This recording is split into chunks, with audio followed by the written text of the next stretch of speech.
This is Hollywood and CBS presenting Forecast Number 4. Herbert Marshall, directed by Alfred Hitchcock in the first program of a proposed new series entitled Suspense.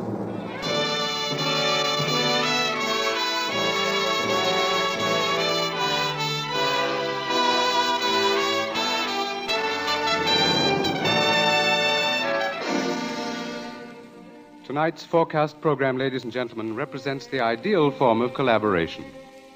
Mr. Alfred Hitchcock, brilliant English director of such outstanding motion pictures as The 39 Steps, Rebecca, and Foreign Correspondent, was eager to create a very special type of radio drama, the suspense story.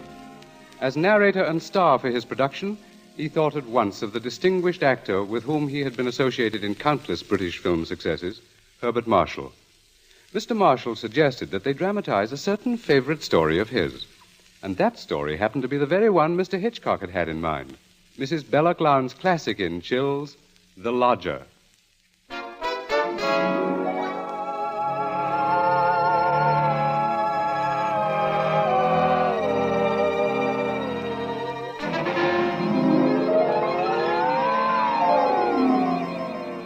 The Lodger is a work of fiction which springs from recorded fact. A story which begins in the year 1888 in London. A London terrorized by the fifth in a succession of recent murders.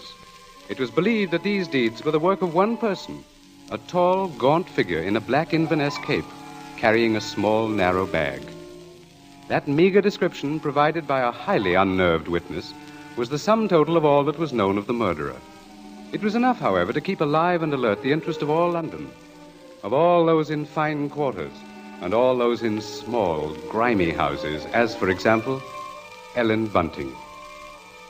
Ellen was no different from all the other middle-aged housewives dwelling in the great city's squalid Whitechapel district.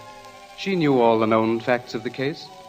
As Herbert Marshall will tell you, Ellen knew it was quite proper to refer to this wielder of the knife as the Avenger.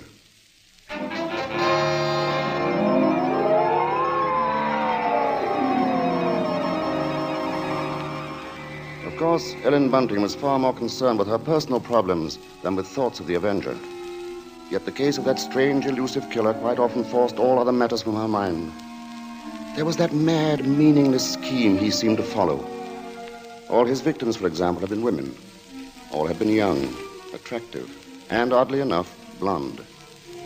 But Ellen could no more understand the motive for his brutal slashings than could the police. This night, she and her husband, Robert Bunting, sat before their fireplace reading the newspaper account of the latest murder. The Avenger had struck again.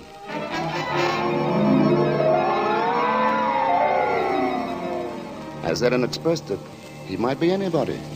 He might be the fellow you pass on the street. Standing next to you.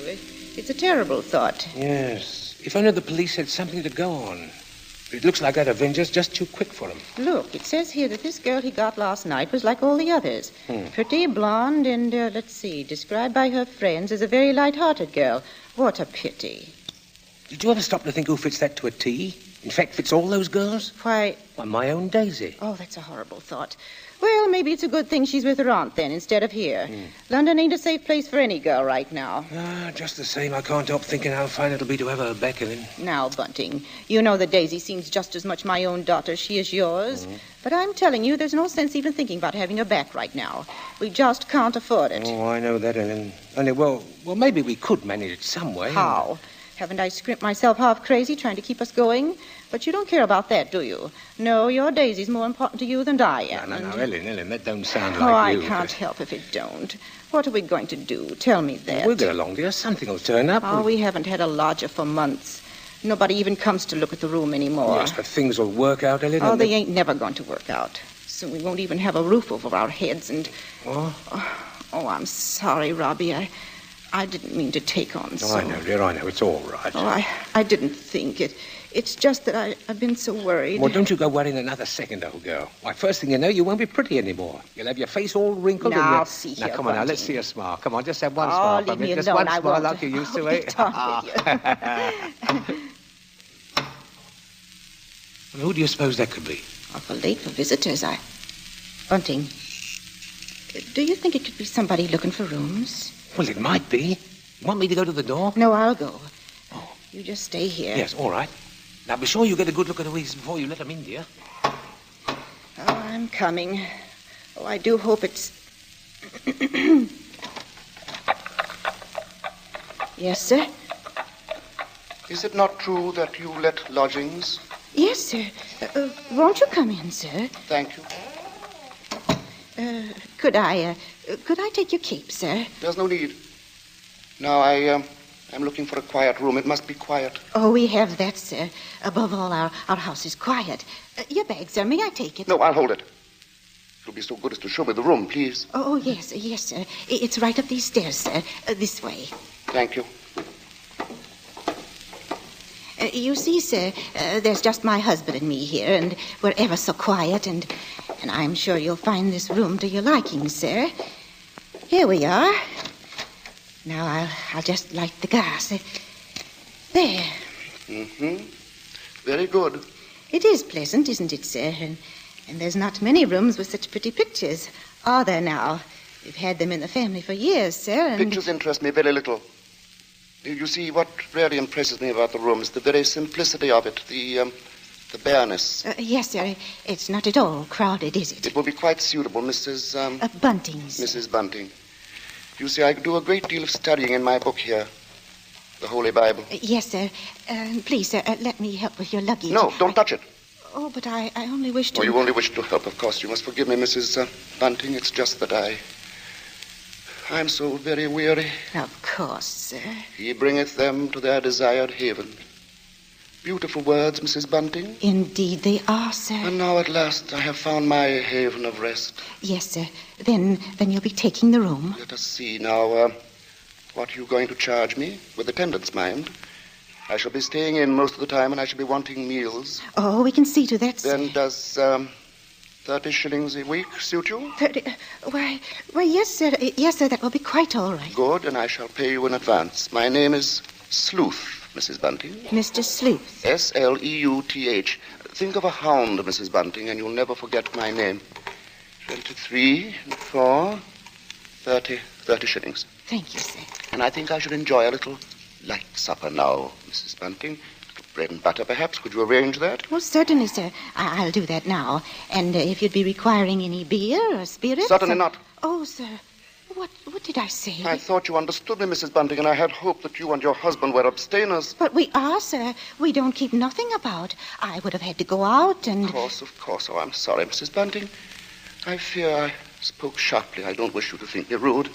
After all, you've been so kind, considerate. I hope I know a gentleman when I see one. Thank you very much. Now, I'll just hurry with your supper.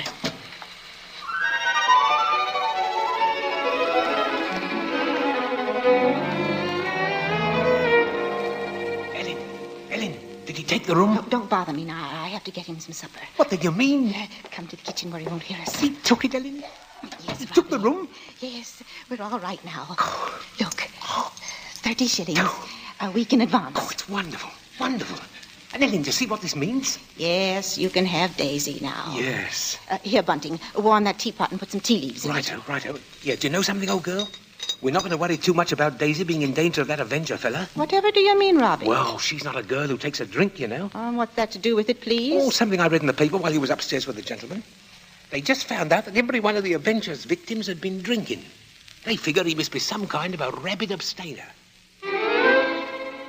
What a peculiar chap. Now hurry, Bunting, please. Yeah. Two thoughts only governed Ellen's mind. The lodger's light supper and her own good fortune at having such a lodger. Mr. Sleuth was an eccentric sort, but then he was such a gentleman, so quiet, so very religiously inclined. She started up a staircase to Mr. Sleuth's room, her husband at her side. It won't do no harm to be safe, though, once Daisy's back in London, eh? We'll see she stays close in the house, Well, I'll be downstairs. Hurry up with his supper, old girl. She has cast down many wounded from her. Yea, many strong men have been slain by her. Come in. And to know the wickedness of folly. Why, Mr. Yes?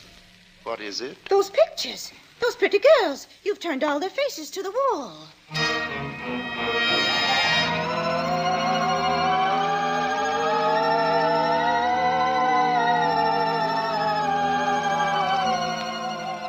And that maneuver, that strange action, was the beginning of Ellen's concern. Soon there came to her a recollection of the black Inverness cape, the small, narrow bag, the urgent matter of alcoholic drink. And these details began to shape themselves into a pattern which grew more disturbing with each passing hour. The day following, the lodger did not leave the upstairs room once, nor did he leave the next day. And the oddness of this took its place in the pattern. Then, too, the approaching arrival of Daisy, her stepdaughter, added to her concern. On the second night, her sleep was restless with vague, horrifying images. And so when she heard the first stealthy footsteps outside her bedroom, she was instantly awake. Tensely, she followed those steps down the stairs, down the hallway. She heard the front door open and then click shut. Utter stillness fell upon the house. And outside, the streets were so silent she could hear distinctly the clock from a church tower a mile away tolled the hour. In her troubled frenzy, she pictured a lone figure plodding through the deep fog, moving quietly, stealthily, stalking, searching, finding.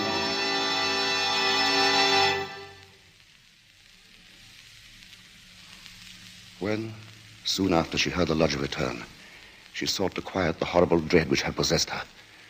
She assured herself that Daisy's arrival that day was no cause for alarm. Now she reasoned, how could there be anything really evil about so religious a gentleman as Mr. Sleuth? But for her there was no more sleep, merely a tormented state of half-consciousness, a state which suddenly dropped from her shortly after daybreak.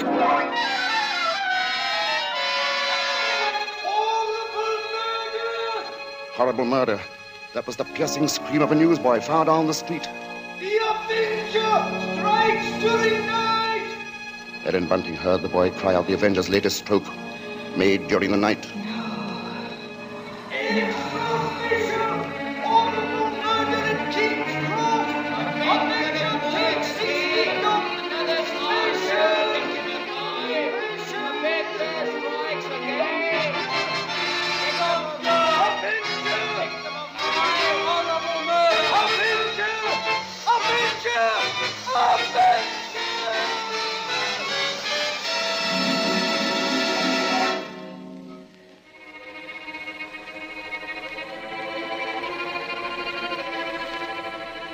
Ellen's first glimpse that morning of the grave-faced lodger brought the sleepless night's warm terror full to the surface. But on the next instant, she saw the pitiable, helpless weariness in his eyes, and curiously the terror began to pass. She found that she was hoping desperately that her fears were unfounded. Earlier, she had determined to tell Bunting of the awful convictions in her mind. Now, however, she felt she must be certain before she spoke to a soul. She knew there was one thing she must examine. That was the lodger's single piece of luggage. She'd thought of it often. What could it hold? Not much in the way of clothing, surely. It was too small, too narrow. It was more like a case. A case for a knife. It was along toward noon that Ellen found her opportunity to search the lodger's room. Soon after Bunting left to meet Daisy, Mr. Sleuth himself walked from the house. Ellen watched the tall, thin figure in the black Inverness cape disappear down the street, and then she rushed upstairs, into the room. Quickly, she moved to the closet. It was no different from what it had always been, utterly empty. She found nothing under the bed. She went then to the chest of drawers against the wall. She opened the top drawer and found inside nothing but a frayed shirt, 2 handkerchiefs. The next drawer, underclothes, socks. The next empty. There remained then only one possible place for the small, narrow bag, the bottom drawer, and it was locked. Tugging at the drawer, she heard suddenly the opening of the front door downstairs. Panic-stricken, she rushed out of the room and down the hall to the head of the stairs. Upstairs, Ellen? Ellen, Daisy's here. Oh, Mother Ellen, it's so good to see you. And whatever's the matter? Yes, you've gone quite white. Oh, well, I'm all right. I wasn't expecting you so soon. Oh, you don't know how fine it is to be back, Mother Ellen. Oh, the country's all right in its way, but there's nothing like London now, is there? No, there isn't. But as long as that Avenger's about, I can see we're going to have to do something about these blonde locks, eh, Ellen? Oh, don't worry about that. I'll dye them maybe, or just pin them under my hat. Daisy, I might as well get you settled. Oh, now, Father, isn't that just like her? She's straight to the point, and no fuss. Why, I'll bet a sixpence you'll have a dustcloth in your hair before you've got your coat off. Mr. Sleuth.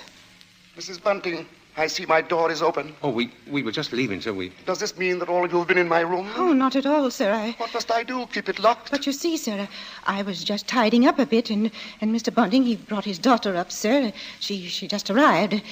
This is Daisy, sir. Pleased to meet you, sir. She's been away for quite a long while, you see, Mr. Sleuth, and that's why we're a bit excited, you might Yes, think. you must have been surprised when you came in, hearing us laughing and carrying on that way. Yes, I must say I was. However, Miss Daisy, there are all types of joy, are there not? Yes, I'm sure there are. The despicable evil joy of the abandoned and the divine happiness of the blessed. A vast difference, that. You do understand me, don't you? Why, yes, sir. Yes, Mr. Sleuth. I devoutly hope so, Miss Daisy. Nowadays, there are so very few young women like yourself who do. In fact, I all but despaired ever of finding one. If you'll excuse us now, sir, we'll be getting Daisy's things put away. Of course, Mrs. Bunting, and I must be getting to my room. Believe me, Miss Daisy, it's been a revelation to meet you. Oh, thank you, sir. I'm sure we shall have much to discuss. He's a queer one, all right. But such a gentleman, isn't he?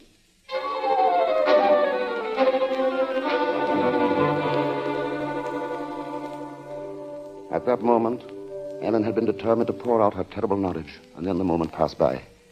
She told herself that perhaps the past few days had been nothing more than a grim illusion, a tormenting play of imagination.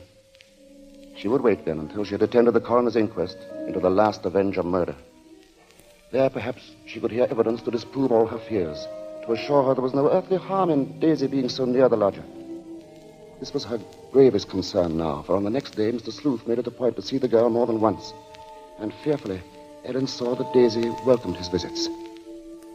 As Ellen was preparing to slip out to the inquest, she heard once more the voices of her stepdaughter and the lodger coming to her through the kitchen door. She hesitated before entering. Tense. Strangely apprehensive. I do believe, Mrs. Sleuth, I've never known a gentleman with such funny ideas. Oh, Mother Ellen, you should hear what Mr. Sleuth was just saying. Perhaps, Daisy, you would excuse yourself and... He thinks people, and especially girls, should spend all their time praying. I sought to explain, Mrs. Bunting, that all women are placed on this earth filled with evil. They therefore must struggle constantly to find the paths of righteousness. Why, Mr. Sleuth, you mean a girl's not to enjoy life at all? Not to have fun? Frivolity, my child, is the devil's breeding ground. And all his implements are there. Temptation, pleasure, wine. Oh, that's crazy. Well, there's nothing I like better than a glass of wine, and I'm not... You drink. She didn't know what she was saying, Mr. Sleuth. Just a child, and Daisy, you'd better go now. But I didn't say nothing wrong. What's the harm in a glass of wine? She lieth in wait as for a prey, and increaseth the transgressors among men. Well, I don't know what you mean. I never heard such nonsense. You call Holy Scripture nonsense? So what I prayed against is true. You are beyond salvation. That's not so. I'm a good girl, I am, and I won't have you saying that. Daisy, go into the front room. It's quite all right, Mrs. Bunting. I must be going upstairs anyway. I'm used to being misunderstood, you know. People never realize that my efforts are simply for the greater good of humanity. Of course, sir. And that the power on high will direct my hand toward the expulsion of all evil. Daisy, listen to me. Yes? I've got to tell you about... About what, Mother Ellen? Nothing. I've got to go out for a while now. I'll be back.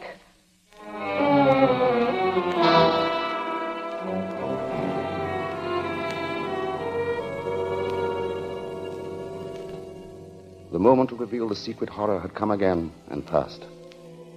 Ellen's sudden recollection of Mr. Sleuth as he stood in the doorway had overwhelmed her. She must give him this last chance, this last frantic search for disproving evidence, this trip to the inquest. If that chance should fail, then she would tell Bunting or the police. So with the knowledge that Bunting was left in the house to look after Daisy, she boarded the underground train bound for the coroner's court. But as the train pulled away from the station, a new torture came to her, began to mount in her mind. It was the sudden realization that provided Sleuth was the murderer, she was equally responsible for his crimes. She had been giving him protection. If anything should happen to Daisy, she would be equally guilty. Fully as guilty as the Avenger.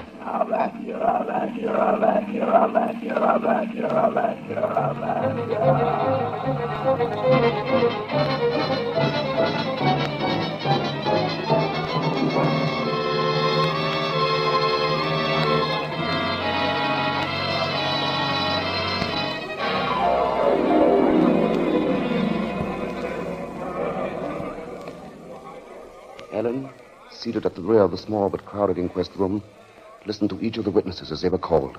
And from one of them she found the first hope she had known for many days. This witness lived next to the alley in which the Avenger had committed his crime that night. She had seen him from her window, and the man she described in no way resembled Ellen's lodger. But in another moment, Ellen's hope was swept away. It was pointed out that the fog had been so heavy that night that the witness could not possibly have seen the murderer from her window. She left the stand, replaced by a Mr. Cannot.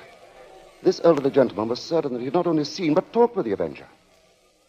It was in Regent's Park, he testified, only a few moments before... A few moments before the murder, Mr. Coroner, when I saw him. He was quite a tall man, very gaunt-looking, and carrying a handbag. A handbag, you say? Yes, a small, narrow one. Just such a bag, I might add, as might contain a knife. As Ellen heard these words, the tension which had been mounting up within her became almost unbearable. Rigid with horror, she gripped the arms of her chair. She heard the coroner... I shall have to ask for more order in the court. And now, Mr. Cannot, I understand you heard this man speak. Oh, yes. He had a rather high, hesitating voice. An educated man, I would judge, but quite mad. What do you mean by that? Well, as he emerged from the fog, he was talking aloud to himself. Believe me, sir, he was reciting scriptures from the Bible.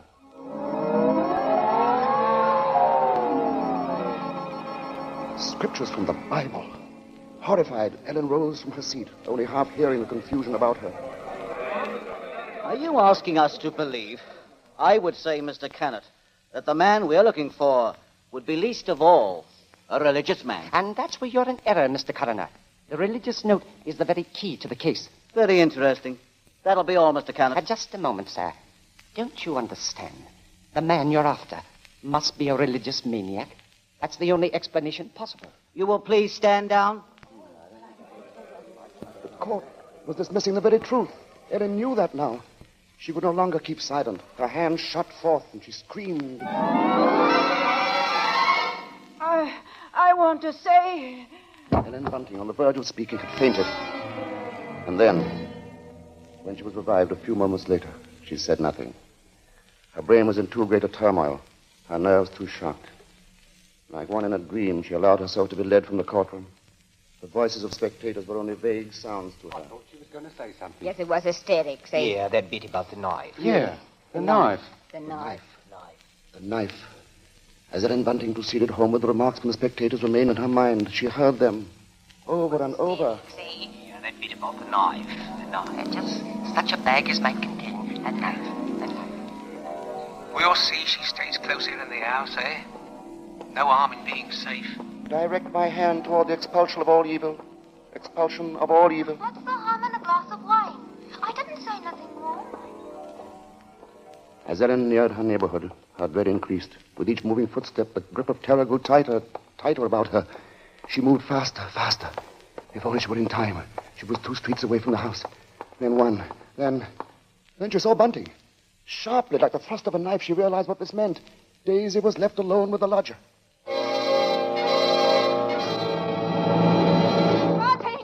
Bunting! Yes, Ellen, what is it? Oh, Bunting, tell me, Bunting. Where's Daisy? Where is she? I say, where? Why, at home. Oh, listen to me. Try to understand. Sleuth is the Avenger. What are you saying? Our lodger. He's the Avenger, Bunting. Oh, but there's no time for that. Daisy's in danger. Hurry! Hurry! Yes. Daisy! Daisy!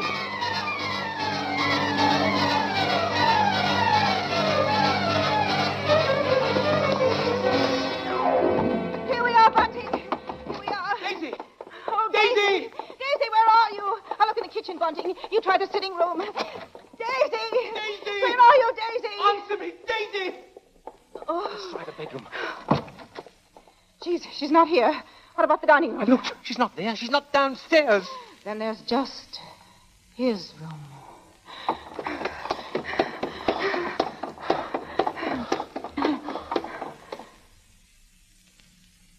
Go on. Open the door.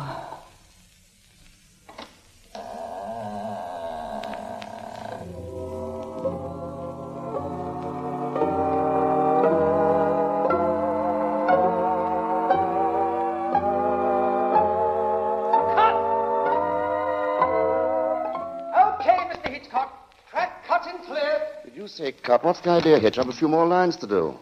As Mr. Marshall, the narrator, you have. Not as Mr. Sleuth, the lodger. Hitch, you can't stop the play right here. It isn't fair, you know. Why isn't it, Bart?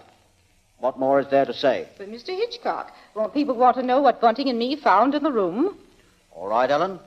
What precisely did you find? Well, nothing, sir. There. You see? Nothing. No lodger, no Bible. And that locked dresser drawer. What about that? We unlocked it, sir. And what was in it? Nothing, sir. You are certain, Mrs. Bunting? Oh, you gave me quite a turn, Mr. Mr. Marshall. Yes, sir, I'm sure, sir. There was nothing. Well, begging your pardon, Mr. Hitchcock, but don't you think we'd better just mention about Daisy? I don't know, Bunting. What do you think we ought to say? Oh, just that the reason she wasn't in the house when Ellen and me got there was, well, she'd gone out for a walk, that's all. Did she enjoy it? Oh, very much, sir. Made it to King's Cross and back in just under an hour, sir. Splendid time, Bunting. Well, there you are, Bart. There's the story. Now, wait a minute, Mr. Hitchcock. You can't do that. That's not the story. Of course it's not. Now, look here, Hitch. Here's the fellow who composed and conducted all our music, Wilbur Hatch. He wants to know about this, too. Everybody does. All right, Bart. What is it they want to know? What became of Mr. Sleuth? Oh, him. Why, he left that afternoon. They never saw him again. And now I think we ought to say something about the Columbia forecast Mr. Hitchcock, show for... sir, will you please... Stop him, Mr. Marshall. Hitch, listen to me. Yes? What is it? They want to know when the Avenger finally was caught. Oh, well, let me ask you something, Bart. Are you acquainted with Loretta Young? Yes, what's that got to do with it? Well, in next week's Columbia preview series, Miss Young will take the starring role in the drama of an American Red Cross nurse. That's good news, isn't it? Oh, that's great. But now listen, Hitch, you've just got to tell that audience exactly when and how Mr. Sleuth was caught. Caught? Why on earth should he be caught? Why? Well, he was the Avenger, wasn't he? Was he?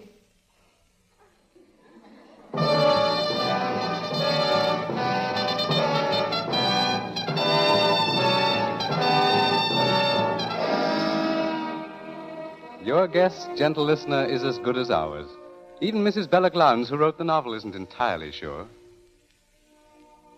For his masterful direction, our thanks to Alfred Hitchcock, whose latest pictures are David O. Selznick's Rebecca and Walter Wanger's Foreign Correspondent. For his superb characterization of Mr. Sleuth, our thanks to Herbert Marshall. And our thanks to the outstanding British character actor who tonight portrayed the role of Bunting, Edmund Gwenn. If you liked tonight's program and want to hear more in the same highly original Hitchcock vein, radio versions of The Lady Vanishes and The 39 Steps, for example, write to CBS and tell us so. Your interest will help bring Suspense to the air as a weekly feature.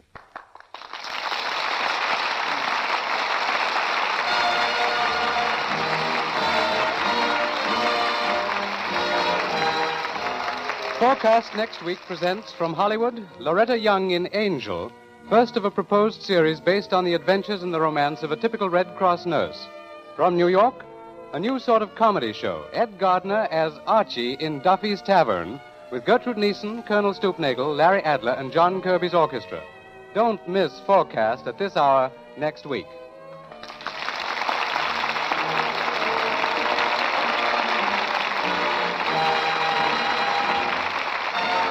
Thomas P. Benson speaking. This is the Columbia Broadcasting System.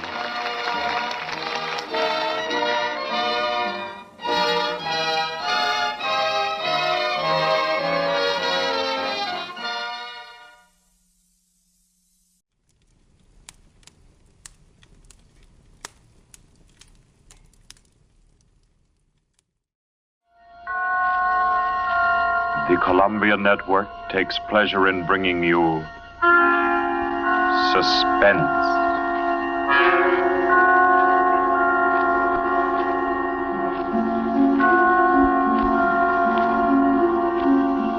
Suspense. Stories from the world's great literature of pure excitement. A new series frankly dedicated to your horrification and entertainment. Week by week, from the pick of new material, From the pages of best-selling novels, from the theater of Broadway and London, to the sound stages of Hollywood, will parade the most remarkable figures ever known. CBS gives you Suspense.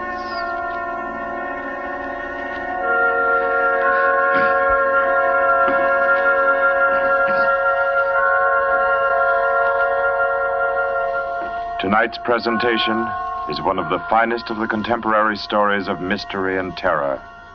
John Dickson Carr's famous novel, The Burning Court.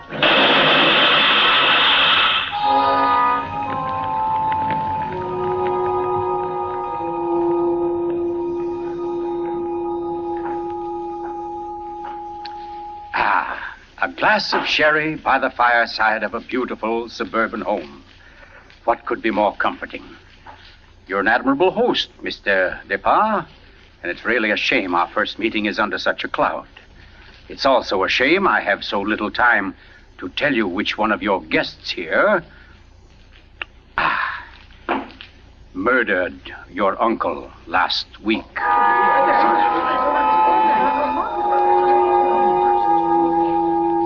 Now, let's see now. I believe we're all here. Your wife, your friend, Mr. Stevens, Captain Brennan. Yes, and incidentally, yourself. Just who did you say you were? Well, no wonder you've had so much difficulty with the case, Captain. My name is Cross, Godin Cross, the writer. As a matter of fact, it's because of my just completed book, Poisoning Throughout the Ages, that I happen to be here now. And Ted Stevens there happens to be a member of the firm which publishes my work. I'd never seen him until tonight, but I've been told what happened. This afternoon, he began reading my manuscript for the first time on the train. The commuter's train, which every afternoon deposits him safely and soundly here in Crispin. I imagine he was halfway home by the time he finished the first chapter. Then he turned a page. Attached to the following leaf was a picture. And looking at it, the young man stiffened suddenly and all but cried out in shock. It was a picture of a young woman, and under it had been printed, famous poisoner Marie Dobré, 1676. Ted Stevens was looking at a picture of his own wife.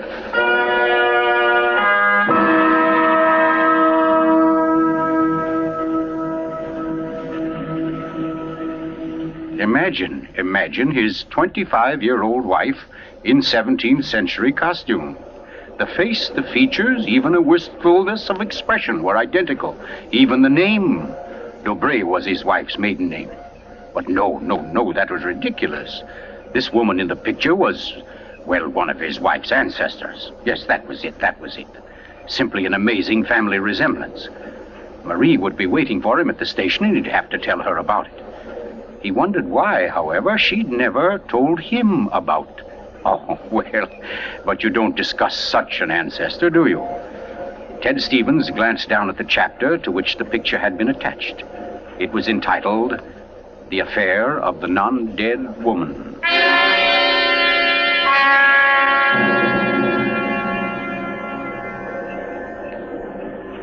Hello, Ted. Stevens was almost jolted from his seat. It was Dr. Weldon, professor of English at the college, an old friend of his. Quickly, he thrust the picture beneath the manuscript and moved over. Hi, I didn't see you, Doc. Oh, here, have a seat. Oh, I thought maybe you were giving me the, what do they call it?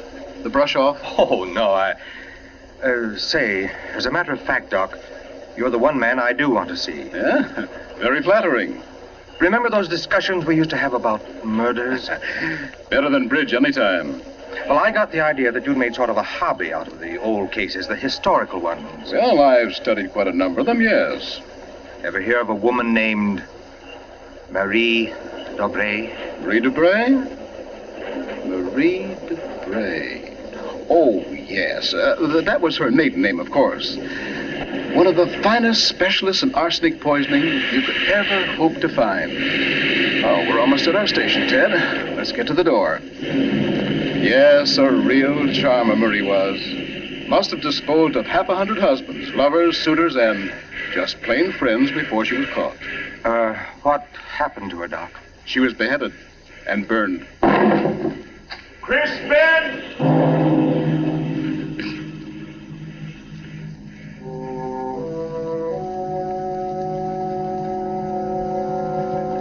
Oh, absurd, laughable. Ted Stevens kept saying this to himself, and yet what he knew was a foolish dread followed him straight through the small suburban station and clung to him as he reached the street. And there in the roadster was Marie, leaning toward him a little to hold the door open and smiling at him. Oh, Ted, what on earth are you staring at? That streetlight shining on your hair. I like that. Oh, you're tight. Come on, get in the car.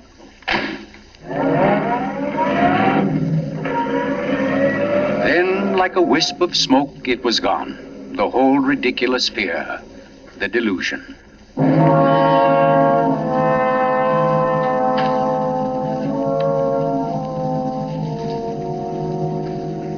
When at home, Marie brought the cocktails into the living room. The logs were burning brightly in the fireplace, throwing a soft, dancing glow upon a room that was darkening with dusk. To you, Marie. And to you, dear. As Stevens placed his glass down, he noticed the manuscript of my book. It was there on the table, right where he'd placed it when he first came in. Deliberately, he turned from it, and then turned back. The manuscript had been moved. Only an inch or so, but it had been moved. Keeping his back to his wife, he thumbed through that early chapter and discovered, just as he knew he would, that the photograph was gone. For a long moment, he thought of what to do. Then slowly, he turned around. This book by Cross I brought home. Yes? There was a story of poisoner in it. Rather funny. Her name happens to be the same as yours. Oh, your maiden name, that is. Oh, that is odd, isn't it? Darling, was she a relative of yours? Why, Ted, you're serious. In a way, yes. Oh, I don't mean it's really important. It's just that, well, when you run across a person who's a dead ringer for your own wife and who lived 300 years ago and was a top-flight poisoner, well, you like to hear about it, that's all. What on earth are you talking about? Darling, be honest with me. Didn't you look at this manuscript when I was out of the room? No. You didn't take out a picture of a poisoner named Marie Debray? I most certainly did not. Oh, Ted, what is this all about? What are you getting at? Oh, just this. Somebody took that picture out of that manuscript since I'd been home. Now, who's that? Well, I'll take a look. Afraid I don't feel like... Why, it's Mark Depart. Mark? Ted, wait a second. Yes? Ted, whatever it is he wants, promise you won't do it. Promise I won't do it? I mean, promise you won't get yourself involved. Please, Ted, don't go out tonight. Say, what in the world is... Well, anyway, we can't let him stay outside. Mark, how are you? Come on in. Thanks, Ted. Just thinking about giving you a call later. Oh, let me have your hat. Oh, thanks. Marie, I hope you'll excuse me for popping in like this, but, well, I wanted to talk to Ted. It's rather important. Oh, I don't mind at all. Come on, Mark. We'll step into the library. Oh, you mind, dear? Of course not, Ted. I'll be making the sandwiches for her. Oh, grab that chair in the corner, Mark. Well, let's hear it. What's the trouble? Ted, my Uncle Miles was murdered. Murdered? Oh, the talk hasn't reached you yet, but it's already started. Nothing definite, of course, just that there was something wrong about Uncle Miles' death. But I don't... Mark, are you sure of this? You know he was murdered? I don't know. Of course I don't. I just don't see how it could be any other way. Uncle Miles, you know, had been sick for quite a while, but last Saturday he seemed so much better that Miss Corbett, that was his nurse, decided to take the day off. And, oh, you know all this. You and Marie were over that afternoon.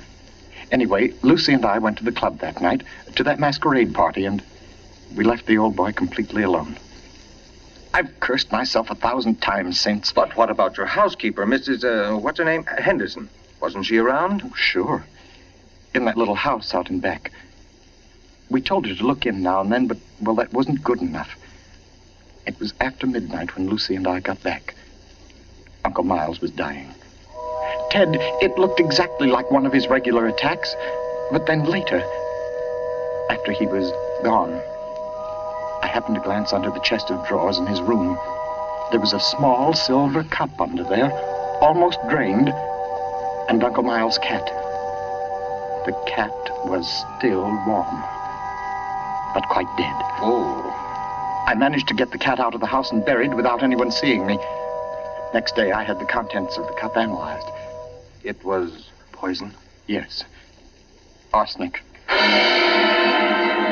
Well, what do you want me to do? Help me open the crypt. What? I want to have a private autopsy performed. Help me get Uncle Miles' body out of that vault.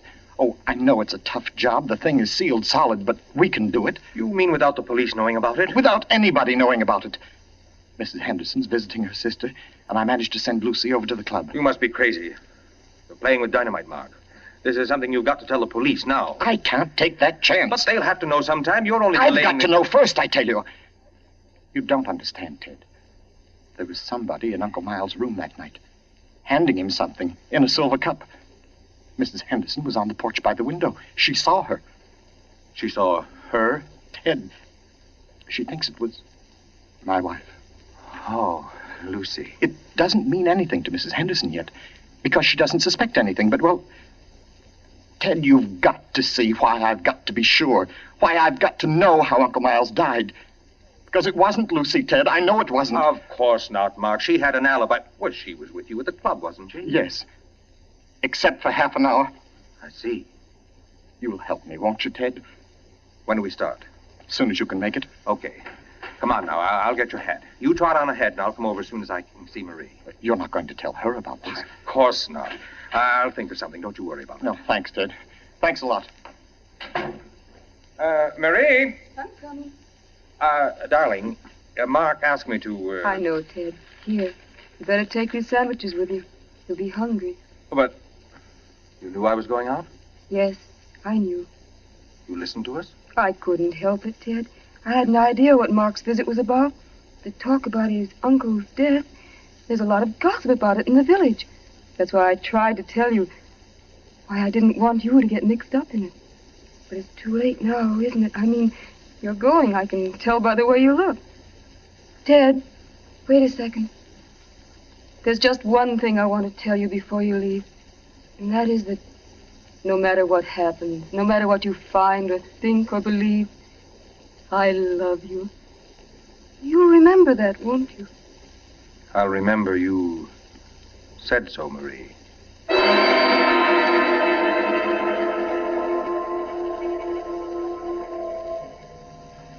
By the light of a dim kerosene lantern, Mark and Chet Stevens pounded their way through the thick shelf of rock that covered the Depar's ancestral tomb, pried open the great slab of stone which lay across the subterranean door, and then at last descended to the dank, ink-black chamber.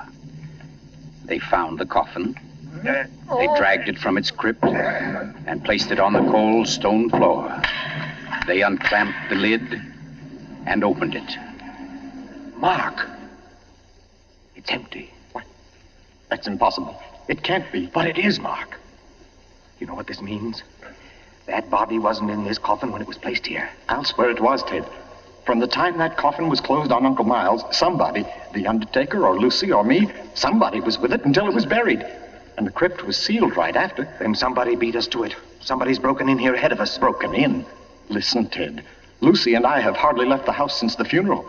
Do you think anybody could break in here, smash through that stone and cement without our seeing them or without our hearing them? Well... What?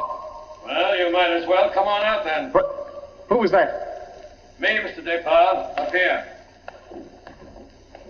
My name's Captain Brennan. I'm from the office of the Commissioner of Police. From the... Like to talk to you if you don't mind, Mr. Depard. Here, follow my flashlight up. But I don't understand. How did you know about this? By listening, mainly. You mind if we go up to your house, Mr. Depard? Why, no. Not at all. Oh, thank you. Oh, Freddie. Look here, Captain. Freddie, this is Mr. Depard, Lieutenant Gray. Glad to know you, Mr. Depard. And Mr. Ted Stevens, isn't it? Well, how did you know my name? Very simple. I got the names of everybody who was here at the Depar's the day the old man died. You and your wife were included. Oh, here we are. But I don't... Captain, who gave you those names? Why, your housekeeper, of course. Mrs. Henderson? You didn't think Mrs. Henderson saw the dead cat, did you, Mr. Depart? But she did. She also saw you bury it. And we've been interested in the case ever since. Well, nice place you have here, Mr. Depart. Now, let's see. According to Mrs. Henderson, your wife was wearing some kind of a masquerade costume that night. What kind of a thing was it? Well, it was a... Oh, there, you can see it. It was copied from the dress in that old painting over there. Oh, yes. Funny, where's the woman's face? It's always been that way, long as I can remember. Somebody must have thrown acid on it or something. Can't blame them much. She was a poisoner. A poisoner? Yes. The story goes that one of my ancestors was responsible for her execution. Marie Dobray, her name was. Oh, yes, I've read about her. Learned all her poison tricks from one of her lovers, guy by the name of Godin Secroix. Oh, yes, Mr. Stevens. We cops read now and then. Did you say Godin Secroix? That's French. We call it cross. Absolutely no limit to a cop's education, is there? But to get back to your wife, Mr. Depart, she was dressed like the famous Marie. Now, when Mrs. Henderson looked through that window... Just a minute, Captain. Mrs. Henderson can't prove she saw a thing, and you know it. What do you mean? I mean you haven't any right to insinuate that my wife was in that room. Well, who's insinuating? I'm trying to say that Mrs. Henderson, after thinking it over, realized that she was tricked by the costume.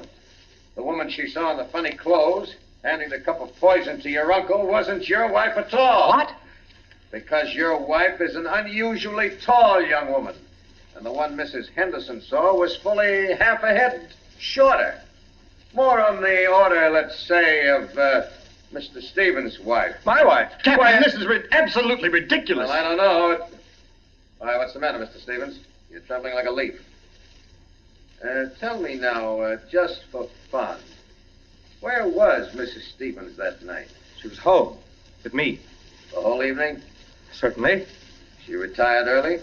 Yes, we both did. You, I suppose, were sound asleep by midnight. Yes, I was. Then how do you know where your wife was? Well, Look here, Stevens. She had to have a costume that would match Mrs. Despas. How did she manage that? Where did she get it? Well, she never had one. She never had a dress like that. And what about her motive? Why did she poison him? I don't know. Not for money, certainly. Then what was it? Hate? Did she hate Miles Despas? Yes, she did. No. Oh, I don't know. I don't know, I tell you. Brown? Yes, Freddie? I phoned and got hold of Mrs. Depart and the nurse, all right. That Mrs. Stevens, I couldn't reach her. Her phone won't answer. Okay, have her picked up. I'm going home. Stevens, come back here. I'm going to get my wife. Want me to stop him, Brennan? Now, to go.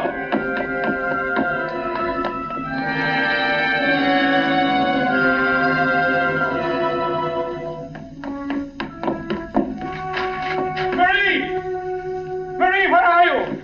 It's Ted. Marie, what have you done? Maria!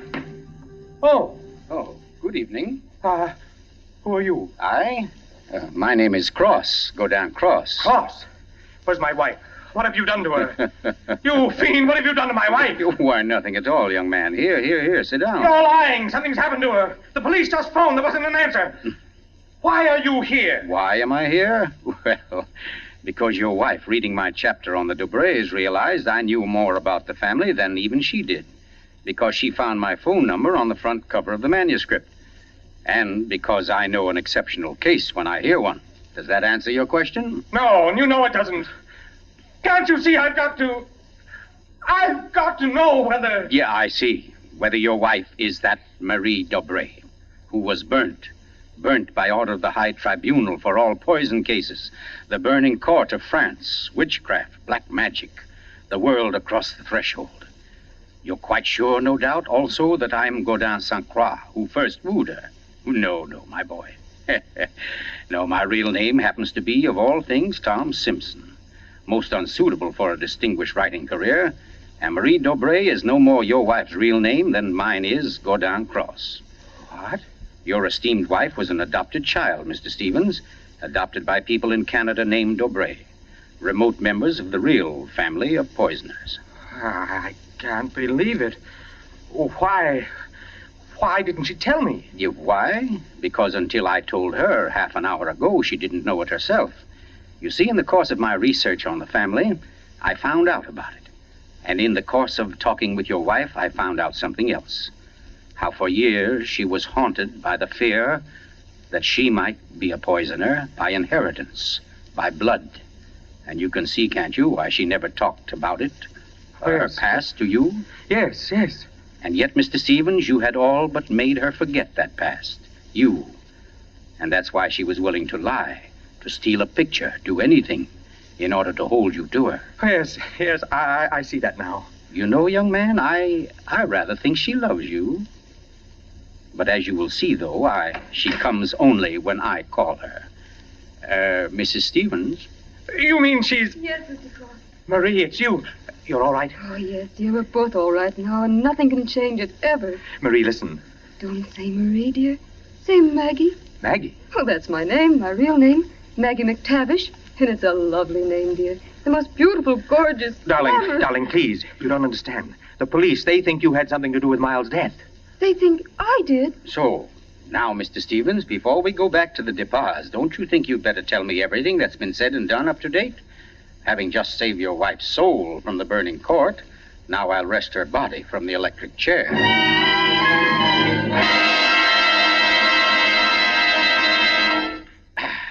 Yes, Mr. Depars, truly excellent sherry. Don't you think so, Miss Corbett? Yes, it's very nice. Well, that, ladies and gentlemen, is how I happen to be here. So let us consider first that supernatural hocus-pocus in the crypt. That body that walked out of the sealed tomb. That body that never was in the tomb. Never was in the tomb? No, Mr. Depars. The murderer knew that very soon Mrs. Henderson's story would bring about an investigation. He had to get rid of the well-known corpus delicti. Yes, but who could have kept the body out of the tomb? Who, Mr. Depars? Why, you, sir. What? I don't understand. Well, it's very simple. You had the opportunity. I believe you said yourself you were alone with the body before the burial. And you had the strength. I dare say you carried it down to the furnace, where it's now probably nothing but ashes. Ridiculous. Why would he spend an hour smashing into a crypt for a body he knew wasn't there? Why, Captain? To impress Mr. Stevens, his witness. And also, apparently, you. Oh, that's perfectly fantastic. Fantastic? Oh, no, Lucy. Just comic. And I suppose, Mr. Cross, that I also put on a woman's masquerade costume, went into my uncle's room and handed him a nice cup of arsenic. No. That had to be done by a woman. Your accomplice, as matter of fact... Oh, now, come. You mustn't all look at Mrs. Depars, because Mark Depar's one noble act was his frantic effort to prevent his wife from being charged with the crime. A crime which he and Nurse Myra Corbett committed. Myra Corbett? Why, you... Yes, sir. Yes, Mr. Stevens, this quiet little lady beside me. Why would I do such a thing? Money, Miss Corbett. A cutout of Mark Depar's inheritance. Payments for services rendered. That's an absolute lie, Cross. You see, ladies and gentlemen, Captain Brennan never bothered to check Miss Corbett's whereabouts on the night of the murder. Why even think of the nurse? She was the custodian of the old man's health. Oh, you're crazy. And yet who but a nurse could so naturally offer the old man a cup? A cup he was sure contained medicine. You're making it up. The whole thing, you're just And making it who up. but Miss Corbett, living right here in this house, would know what kind of masquerade dress she must copy, would know when Mrs. Henderson would pass the window that night, pass and see her, and accept her, she hoped, for Lucy Depars. No, that's not true. Oh, yes, Miss Corbett. Yes, Miss Corbett, that dress was the touch that wrecked you. That was your own idea, wasn't it? Not Mark's. You weren't content with a mere murderer's share of the profits. You wanted a wife's share, half of the whole estate. You wanted Lucy Depars convicted and out of the way for good. Well, I give you a toast, Miss Corbett, with Mr. Depar's excellent sherry. To a particularly ruthless poisoner. And yet, you know, on the whole, I'm rather partial to female poisoners. Why, only tonight I...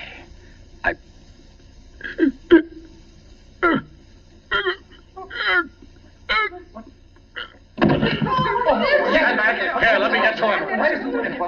Mr. Cook, what's the matter, Brennan? This man's dead. Dead? And from cyanide, if I know anything. Cyanide from that glass of sherry. Cyanide that a nurse could get quite easily. That glass was right beside you, Miss Corbett, and nobody else was near it. Too bad he didn't drink it as soon as you hoped. A second ago, we had nobody to use against you. But we have now, Miss Corbett. We have now. And I arrest you for the murder of Gordon Cross.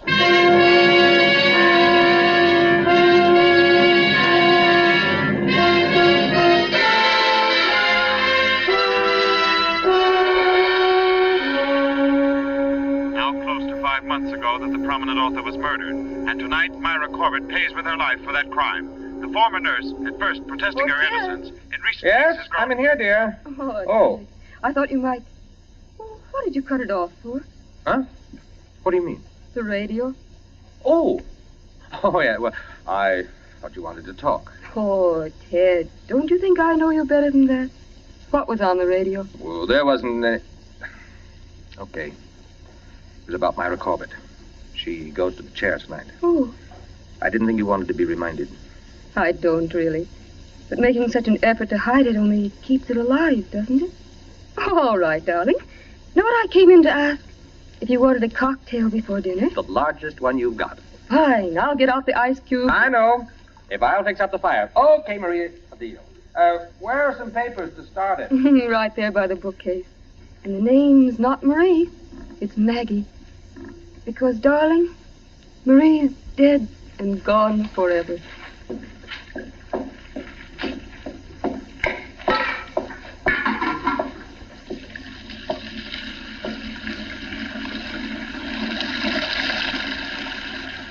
Oh, no, Marie. We're never dead. Neither of us. It was your hand that touched that glass. I know that now. And I could return the favor. But instead, I shall ask that you dispatch your husband. This one, like all the others. Now, just a little bit of poison in the drink, Marie. Any kind of a drink. What kind, Ted? What kind of a cocktail shall we have? Oh, any kind, darling. Any kind at all.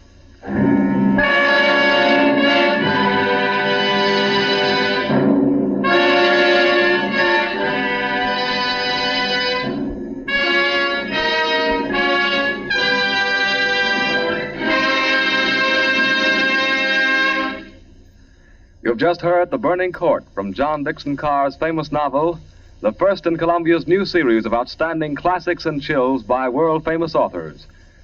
Tonight's play, ladies and gentlemen, has one rather special significance we think you'd like to know about. As you perhaps have heard, every fine comedian is said to cherish a secret desire to do an abrupt about-face. He pines for the part of a blackguard. Well, tonight you witness the fulfillment of one such desire. The role of that literary and quite infamous diehard, Gordon Cross, was portrayed by none other than Hollywood's expert provoker of laughs, Charlie Ruggles, here in New York for the world premiere of his latest screen success, Friendly Enemies. The role of Marie, well, that was enacted by a young lady who long ago won national acclaim as one of Broadway's most accomplished dramatic actresses, Miss Julie Hayden. Thank you, Charlie Ruggles and Miss Julie Hayden, for your splendid performances. The play tonight, as all plays in this series, was produced and directed by Charles Vander, written by Harold Metford and scored by Bernard Herrmann. Next week, we bring you an intensely exciting and moving drama, The Life of Nellie James. This is the Columbia Broadcasting System.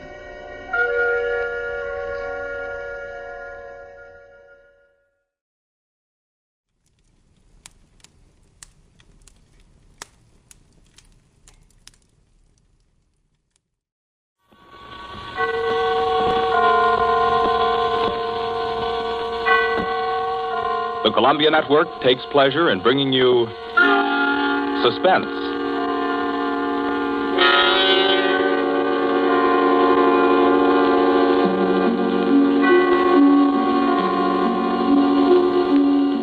Suspense, a new series of programs with one strict purpose in view, your entertainment. Each week at this time, CBS sets aside 30 minutes to excite you, to mystify you, and on occasion to horrify you with a catalog of the world's great thrillers. Dramas from the stage and screen, from fiction and radio. Dramas that bring you suspense. This, the second offering of a new series, is a unique one. Certainly, it is one of the very few pieces of suspense literature that somehow manages to tickle your funny bone while busily engaged in tingling your spine. Make no mistake, though, nobody's kidding. CBS presents its adaptation of John Collier's well-known short story, Wet Saturday.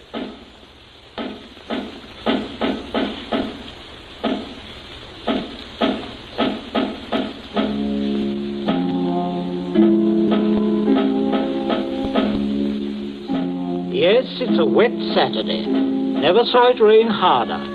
I'm Princey, Frederick Princey, just an ordinary family man. I've a son, a daughter, and a wife. I might be out golfing now if it hadn't been for the I'm rain. Mrs. Princey. I plan to drive over to the nurseries this afternoon for some arbutus. The borders, you know. But Oh, the whole lot of them make me sick. Yes, I'm George, son and heir. I had a date to go punting. Couldn't find the blasted punt in this weather, so I'm home too. I'm Millicent. I was going to play croquet. That's how I happened to have a mallet. Yes, that's the Princey family. We find them at home. Mrs. Princey, Millicent, George sprawled on a couch, Mr. Princey biting on a dry pipe. Their living room is dull and overstuffed. Rain beats at the windows. They are any middle-class family at home on a wet day, except for one small item. As you sit with them in the living room, you can see through the door to the sun porch a pair of men's feet, encased in black boots. They look like the feet of a curate. There's a tenseness in the room. The air is charged with excitement, but the feet are very still. Don't keep staring at them. Listen to me, all of you. Don't you see? They'd hang her. That's what they do. They'd hang her. Oh, Fred, it's too awful. Awful? It's catastrophic. A supposedly sweet, gentle, intelligent girl, respected, loved by the whole village, doing a thing like this. Think of the publicity, the disgrace. You think I'm going to resign from the bench, the vestry, sell out and live in some foggy hotel abroad? Oh, no. No, I'll kill myself. I will. Don't be a fool. Any more than you have been, the governor means. Be quiet. Wouldn't be so bad if it were you. Everybody in the village knows you're not responsible. George. Yes? Get off that couch. Sit up on your spine. You might be of a little use here if you could think. Listen, Governor, this isn't my funeral. Oh, shut up. As long as I can remember, George, you've been a trial and a tribulation to me. Oh, I can't stand it. You've got to stand it, my dear. And keep that hysterical note out of your voice. You hear? Yes. We are talking about the weather. Now, George. Yeah? George, if he fell down the old well, say, striking his head several times, what about it, eh? I really don't know, Governor. What about it? Don't be an ass. I'm asking you to think. He'd have had to hit the sides several times in 30 or 40 feet and at all the correct angles. No, I'm afraid not. We'll have to go over it all again, Millicent. Oh, no, Father. No. I couldn't. Millicent, we must go over it all again. Oh, Fred, you're torturing her. Oh, face facts, Mater. With him lying there, there's no use pretending it's a picnic. They might hang you, Millicent. Oh, stop that shaking. Stop it here. You must stop it. Just keep your voice quiet. Millicent, we are talking of the weather. Now, We will proceed. I can't. Not with those boots. Oh, should have thought of those boots, Millie. I'm not moving them. Oh, sit up, George. Stop shuffling your feet. Now, Millicent, look at me. Answer me truthfully, you hear? Answer me. You were in the croquet courts. Yes. Who knew you were in love with this wretched curate? Oh, the whole village. They've been sniggering about it at the pub for 3 years past. What a filthy mess. Millicent, we continue. You were on the croquet court. Yes. You were putting the croquet set into its box? Yes. It was starting to rain. I was carrying the balls and mallets into the sun porch. The box was there. You heard someone enter the garden gate and come across the yard? Yes. Could you see who it was? Oh, not at first. I was going into the sun porch. I threw down all the mallets but the red one and turned around. It was Withers? Yes. So you called him? Yes. Loudly? Did you call him loudly? Could anyone have heard? No, Father, I'm sure not. I didn't really call him. I just spoke his name. He saw me as I went to the door. He just waved his hand and came over. How can I find out from you whether there was anyone about? Whether he could have been seen? I'm sure not, Father. I'm quite sure. So, you both went into the sun porch? Yes. It was raining hard then. What did he say? He said, "Hello, Millie," and excuse his coming in the back way, but he set out to walk over to Liston. Yes? And he said, passing the park, he'd seen the house and suddenly thought of me. And he thought he'd just look in for a moment. He had something to tell me. Go on. He said he was so happy. He wanted me to share it. He'd heard from the bishop he was to have a vicarage. And it wasn't only that. It meant he could marry. Then he began to stutter and get all confused. And of course, I thought he meant me. Don't tell me what you thought. Tell me exactly what he said, nothing else. Well... Oh, dear. Oh, stop crying. It's a luxury you can no longer afford. Tell me what happened. He said, no. He said it wasn't me. It's Ella Bragdon Davis. And he was sorry and all that. Then he went to go. And then? I went mad. He turned his back. I had the red mallet of the croquet set in my hand. I forgot to drop it in the box when he came. Did you shout or scream? I mean, as you hit him? No, I'm sure I didn't. Did he? Come on, speak up. No, Father. And then? I threw it down. I came straight in here. I went to look for Mother. That's all. My poor baby. No one. Leave the child alone, Fred. Not such a child, Mater. Millie, I had no idea Keep quiet. I'm thinking.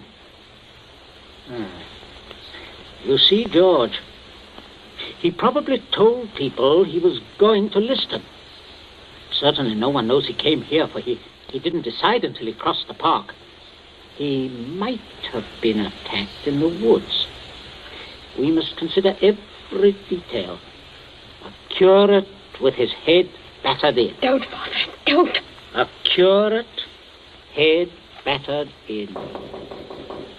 Now, who would want to kill Withers? Oh, kill Withers? Well, I would with pleasure. How do you do, Mrs. Princey? Captain Smollett. Oh, sit down, pray. Mustn't get up for me, Mrs. Princey. You either, Millicent. My word. Just being neighborly on a bad day. I wanted to ask you about those dahlia bulbs, Princey. Took a shortcut on account of the rain and walked right in. Knew you wouldn't mind. Oh, he heard you, Father. My dear, we can all have our little jokes. don't pretend to be shocked. This way, Smollett. This chair, facing the fireplace. Sit down, Mother. Just straightening the curtains to the sun porch, dear. It looks so gloomy out there.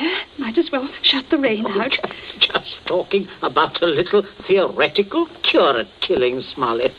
You know, young people these days like thrillers. Parsonicide. Justifiable parsonicide. Have you heard about Ella Bragdon, Davis? I shall be most properly laughed at. Why? Why should you be laughed at, Smollett? No, and a shot in that direction myself. She half said yes, too. Hadn't you heard? She told most people. Now it'll look as if I got turned down for a white rat in a dog collar. Oh, too bad. Oh, fortune of war. Yes, fortune of war. Odd how it happens, isn't it? Sit down, Smollett. Millicent, console Captain Smollett with your best light conversation. You too, Mother. George and I have something to look at outside. There's this rain, you know, very bad, very bad. Come, George. Righto, Governor.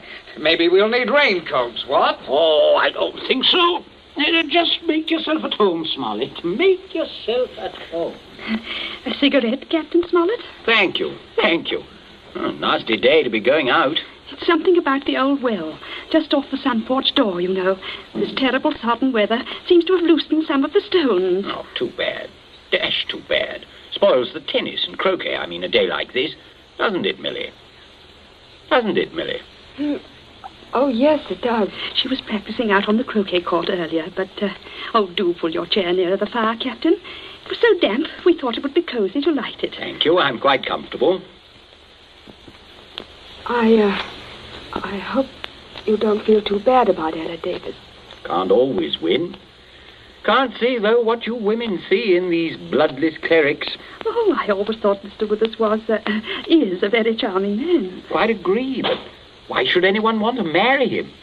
You wouldn't want to marry him, would you, Millie? Not now. That is, I used... Oh, no, of course not. Smollett. Yes, Princess. Good Lord, man, you come in on a fellow suddenly. Guess I did. Oh, don't mind this old double-barrel shotgun. Been working on it. Smollett, may I have your attention for a minute? There's something on the sun porch I'd like to show you. Why, yes, of course. Smollett, George and I went out to see if we could shoot some rats which have been driven out of the old well by the high water. Afraid they might get into the house. Now, you must listen to me very carefully. Very carefully, or you will be shot by accident.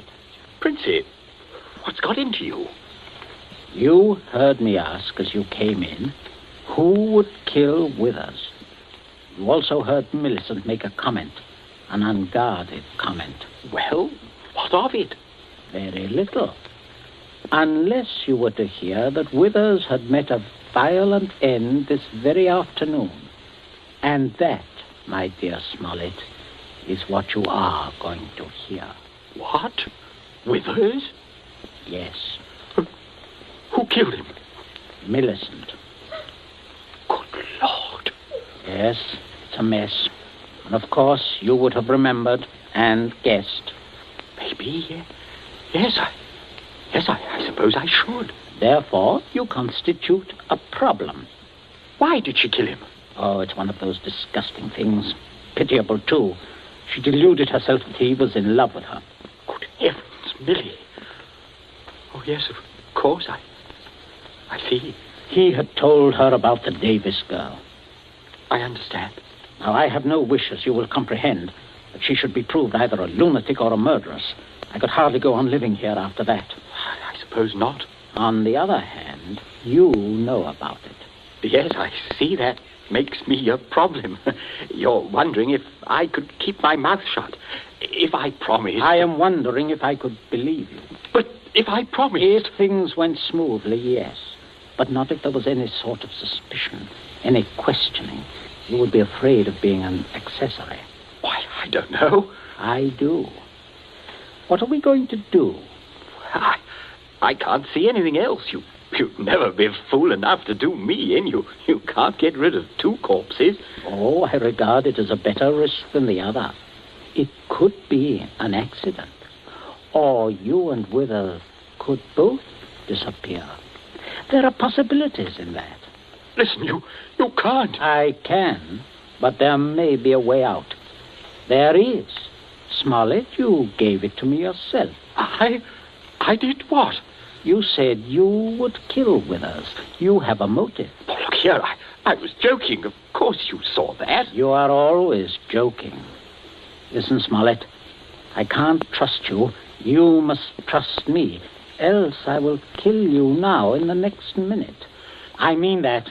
You can choose between dying and living. Go on. Now, there's the old well just outside the sun porch door. That's where I'm going to put Withers. No one outside knows he has come up here this afternoon. No one will ever look there for him unless you tell them. You must give me evidence that you have murdered Withers. I murdered him? Why do you want that? So that I shall be dead sure that you will never open your lips on the subject. I see. What evidence? George, hit him in the face. Sure. George, don't. Keep out of this. Oh, Captain, you should be more careful. Look what your teeth did to my knuckles. Again, George. Okay. Oh, I can't stand it. Oh, how can you? Keep quiet. You women keep out of this. I'm sorry, Smollett, but there must be traces of a struggle between you and Withers. Then it will not be altogether safe for you to go to the police. But can't you take my word, man? I will when we are finished. George? Yes? Get the croquet mallet. Right, Governor. Take your handkerchief to it. In there on the sun porch floor. Yeah. Yes, I got it, Governor. There, Captain. There's the weapon. As I told you, Smollett. Now, you'll just grasp the end that mashed Withers' head. I shall shoot you if you don't. But good Lord, you can't. All right. There. That's it. Now deposit it out by the side of the house. Out of the rain, of course. No. Wait, George. First, you'd better pull a few hairs out of his head and put them under the nails of Withers' right hand. Princey, have you gone mad? Do you know what you're doing? With this gun, yes. Go ahead, George. Sorry to muss your hair up, Captain. Shut up, Smollett. There. That's all we need. Now for Withers, and we'll fix it right up. Be right with you, Governor. Smollett, you may turn around. Withers is just there in the sun porch. Draw back the curtain. Good Lord, Princey. Yes, messy. But we'll get him fixed up. Now you, Smollett, you've just got to drag him through the door and dump him in the old well. Just beyond the door, Captain. I won't touch him. I won't. All right. Stand aside. Out of range, George. Right. Only one place I want this bullet to go. Father. Oh, Father. Keep quiet. My aim's none too good. Wait a minute. That's better, Smollett. Much better. Go on now. In here. You'll have to take him outside. By the shoulders ought to do it, Captain. Keep quiet, George. Go on, Smollett. Go on. You've seen dead men before. Drag him. Drag him. I'll just hold the gun here to make sure that everything goes all right.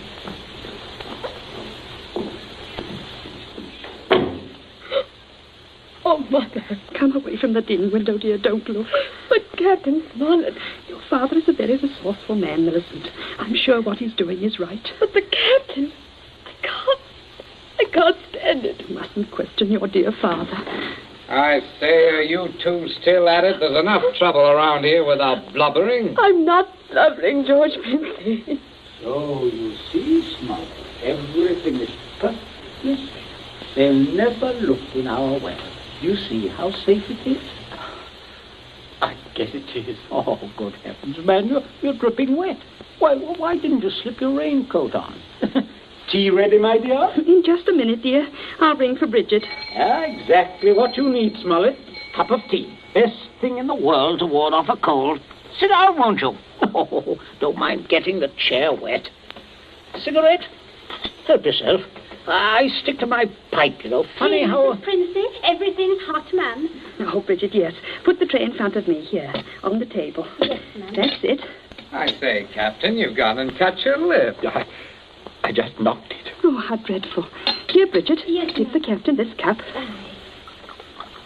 No, thank you. I rather think I'll be running along now, if you don't mind. Why, Captain Smollett, without any tea? If you don't mind, Mrs. Princey, if I could just have my raincoat. Oh, I'll get it for you, Captain. Oh, this is very distressing, Smollett, very. Oh, I'll be all right presently, I'm sure. Here we are now. Let me help you. Oh, thank you. Thank you, young man. There. Better go out the front way, Smollett. The walk is dry. Oh, let me hold the door for you, Captain. Don't worry, old fellow. Don't worry at all. No. Good afternoon. Nothing serious, I imagine. A little rest and he'll be as right as rain. By the way, Millicent, you're not looking any too well. No, not well at all. I'm sure it was that croak he caught. Being outdoors in weather like this is simply foolhardy. The mater's right, Millie. You saw what happened to Captain Smollett. Oh, come along, dear. I shall give you a hot foot bath and put you to bed. And a couple of days in bed, and you'll be fine again. Get plenty of rest, Millicent, and don't worry about a thing. That's the best cure. Well, I guess I'll have a little rest too, Governor. It's a fine afternoon for a nap. Indeed it is, son. Well, enjoy yourself. I'll see you later. I'll see you all later.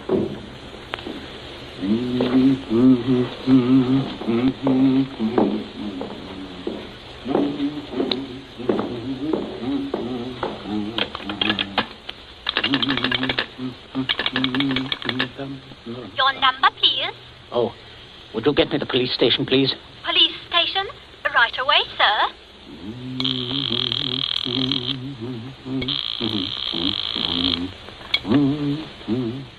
Police headquarters, Sergeant Yancey speaking. Oh, hello, Sergeant. This is Princey of Abbott's Road. I believe you know me. Oh, indeed I do, Mr. Princey. Sergeant, a horrible thing has just happened. Quite extraordinary. Murder, in fact. Murder? I'm afraid it looks rather bad for a close friend of ours, unfortunately. We saw him do it. I think you'd better send someone over right away. Well, our man should be there right about now, Mr. Princey. I beg your pardon? I say, our man should be there now. Constable Martin has his post right below your house there. Just rang in. Seems Captain Smollett was with him. Captain Smollett? He reported some rather queer goings-on at your place, but I certainly didn't understand it was murder. Just don't touch anything, Mr. Princey. And don't worry. Don't worry at all. No. No. I won't, Sergeant. Thank you. Governor, where are you? There's a man I'm right outside. here. Stop shouting. We have some visitors, Governor. Oh, yes. Yes, I can see that. Well, Constable, good afternoon. Good afternoon, Mr. Princey. And Smollett, I say what a remarkable fellow you are, coming back like this. Here to reenact the crime? Only the one against me, Princey. The one against the curate I'll leave to you people. Extraordinary sense of humor. Mr. Princey, I just had a look at what's in your well. Not a pretty sight, that. Not pretty at all. Yes, Captain Smollett was thorough, if nothing else. You saw him when he did it, sir, out in the back? Oh, quite. We were just returning from a walk. Smollett evidently had been laying for the curate, hiding out in those bushes by the road, I imagine. He was never inside this house? Never. And you say, Captain? I say that while I was inside this house, a guest of the family, I was coerced into dragging the curate's body outside and dumping it in the well. Well, there we are. Not entirely, Constable. I'll just remove my raincoat. There. And demonstrate how damp I got my clothes when I went outside without it. No. That's interesting, isn't it? Quite. He undoubtedly removed his coat at some point between here and your post. I might as well tell you that his weapon, a red croquet mallet, is out by the side of the house. I shouldn't be at all surprised, but that you'd find his fingerprints all over it. All over the end of the mallet, Constable. The end that mashed Withers' head. And not the end I'd have had to grasp in order to do the mashing. Governor. That's a decent try, Smollett, but it won't work. There must be other evidences, Constable. You'll undoubtedly find them when you examine the body. Oh, he means my hair under Withers' nails. Well, sir, if you look carefully, I believe you'll find a few of my precious hairs under his son's nails, too. Here, what are you trying to... Shut up. Constable, this is an utter waste of time. So far as the violent struggle between Smollett and Withers is concerned, Smollett's face speaks for itself.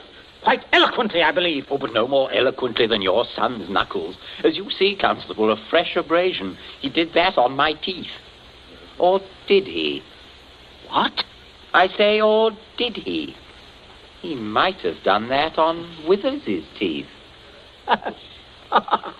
Oh, I see. I see what you mean. But I didn't. Governor, he said I... Oh, keep still, you nitwit.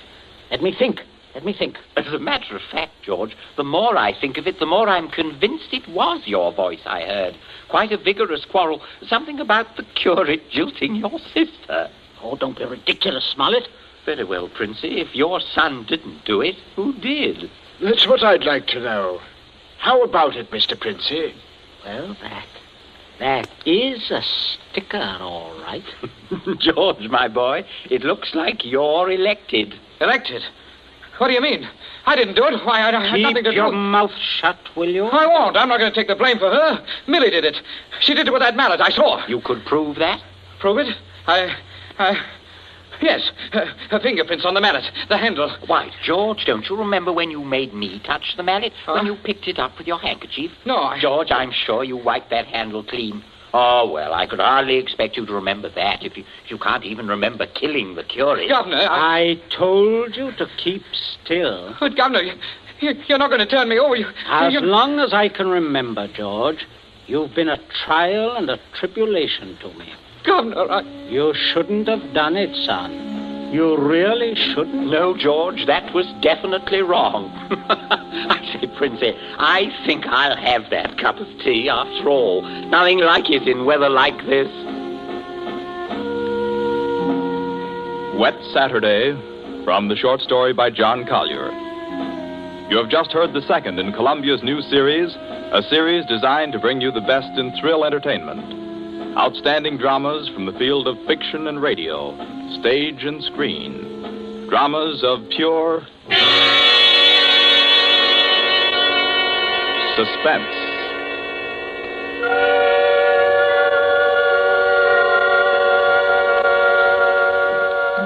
This Columbia feature is produced and directed by Charles Vanda, with script by Harold Medford and score by Bernard Herrmann.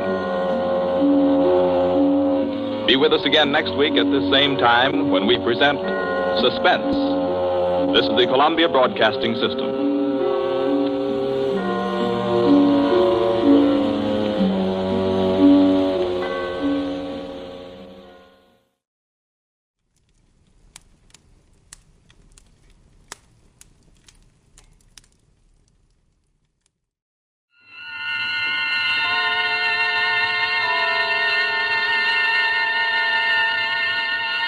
Columbia Network takes pleasure in bringing you Suspense.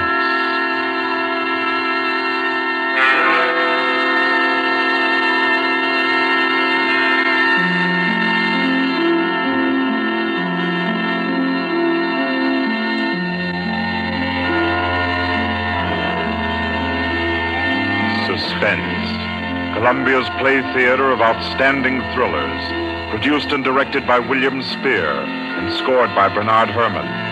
The notable melodramas from fiction and stage and screen, from the world's great literature of entertaining excitement, presented each week to bring you to the edge of your chair, to keep you in suspense.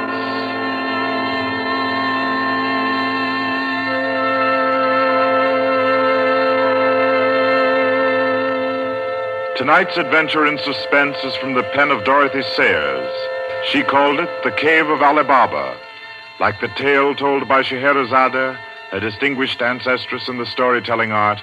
Miss Sayers' thriller deals with 40 thieves and with 2 magic words. For your uneasy listening, then, Suspense presents The Cave of Ali Baba.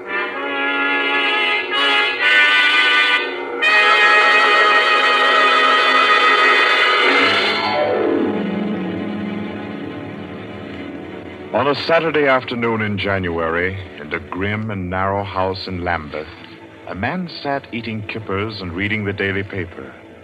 He was smallish and spare, with brown hair rather too regularly waved and a strong, brown, pointed beard. His double-breasted navy blue suit, his socks, tie, and handkerchief were all scrupulously matched, and his brown boots just a trifle too highly polished. He did not look a gentleman, not even a gentleman's gentleman. Yet there was something about his appearance which suggested that he was accustomed to the manner of life in good families. A superior butler, perhaps, yet not old enough to be retired. A footman who had come into a legacy, yes. He had just finished eating, and he was sipping his coffee when a slight noise at the front door caught his ear. Swiftly, too swiftly for a quiet little man sitting eating kippers and reading his paper on a Saturday afternoon, he sprang up. He dashed through the small hallway and he flung the door open. Of course, no one in sight. The Society is at least dramatic in its delivery of its correspondence. And as if he knew what he would find, he shut the door and turned to the hat stand in the hall. An envelope had been placed there. It was addressed to Joseph Rodgers. So Mr. Rodgers opened the note. Number 21. An extraordinary general meeting will be held tonight at the house of number 1 at 11:30. You will be absent at your peril. The word is finality. Finality. Yes, I think so. The man called Joseph Rodgers stood for a moment, studying the note. Then he strode to the rear of the house, to a tall safe built in the wall. Carefully, he manipulated a dial. He swung the safe door open. He stepped inside, into a small strong room. He opened a drawer marked Correspondence, placed the note inside, and then came out again. A moment to reset the lock for a new combination, and then he went back into the living room. He reached for the telephone. He lifted it from the cradle and then reconsidered. Too dangerous. He hurried upstairs and clambered into an attic. In the furthest corner, he searched for and found a knothole in the woodwork. He pressed it. A concealed trapdoor swung open, and he was in the loft of the adjoining house. He paused before 3 cages, in each of them a carrier pigeon. Carefully, he wrote a note. Slipped it under a pigeon's wing. There you are, my pretty. There, take it easy now. There you go. Lie straight. 4:30. I'll send another pigeon at 5 and the third at 6. I should have my answer by 9:30 at the latest. Oh, I forgot one thing, most important. Mr. Rodgers moved through the trapdoor, back into the attic of his own house, and once again he stood before the tall safe built in the wall. He opened the door, stepped into the strong room, moved for a moment quietly in the dark, and then spoke gently. Now, be good, my sweetheart. I'm depending on you. Open sesame. Come on now, old thing. Open sesame. Open sesame. That's better. That's very much better.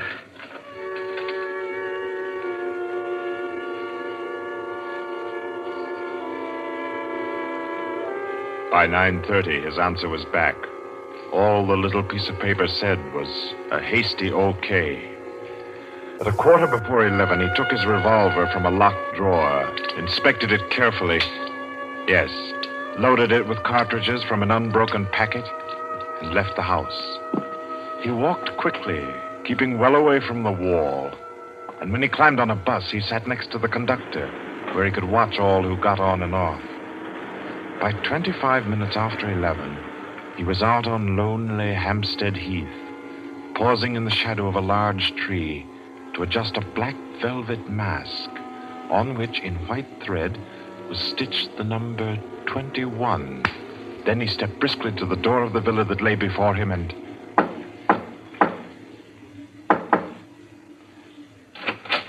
What is it?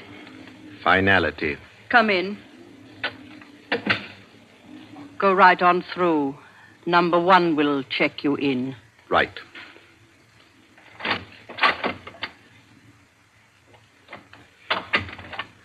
"21, sir. Lift your mask. Very well, 21. You may go on to the meeting room. Thank you, sir.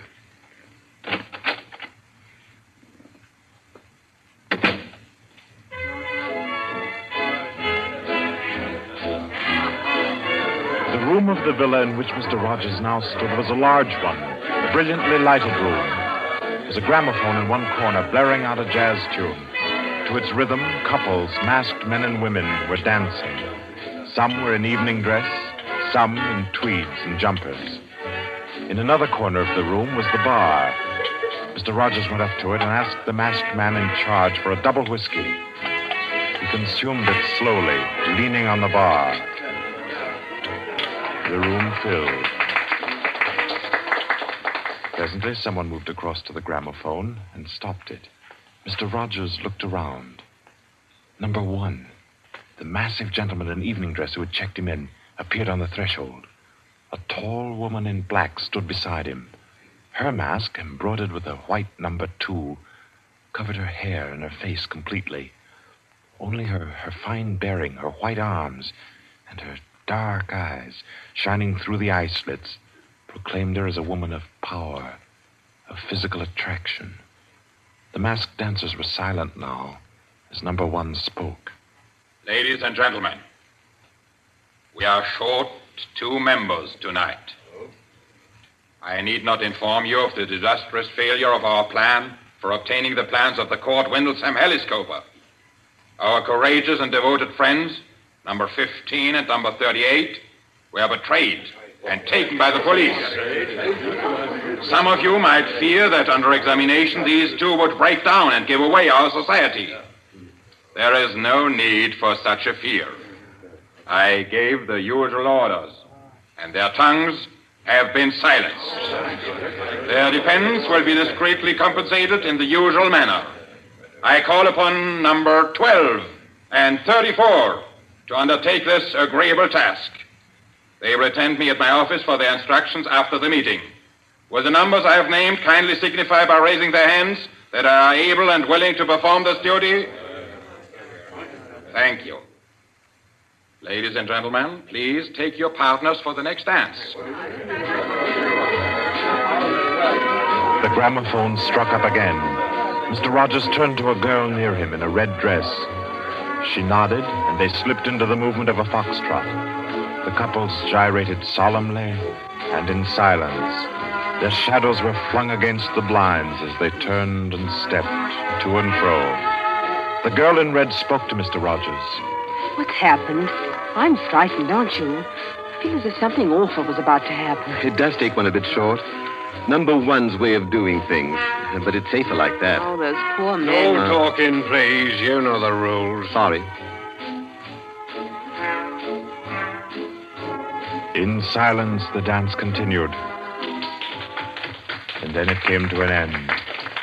And then when it had finished, the dancers came again to where number 1 sat and waited with tense eagerness for him to speak. Ladies and gentlemen, you may wonder why this extraordinary meeting has been called. The reason is a serious one. The failure of our recent attempt was no accident. The police were not on the premises that night by accident. We have a traitor amongst us. This last failure was not the first. You'll remember the unfortunate way in which the affair of the Dinglewood pearls turned out. And there were others. However, I am happy to say that our minds can now be easy. All these troubles have been traced to their origin. The offender has been discovered and will be removed. The misguided member who introduced the traitor to our ranks will be placed in a position where his lack of caution will have no further ill effects. There's no cause for alarm. Ladies and gentlemen, please take your partners for the next dance.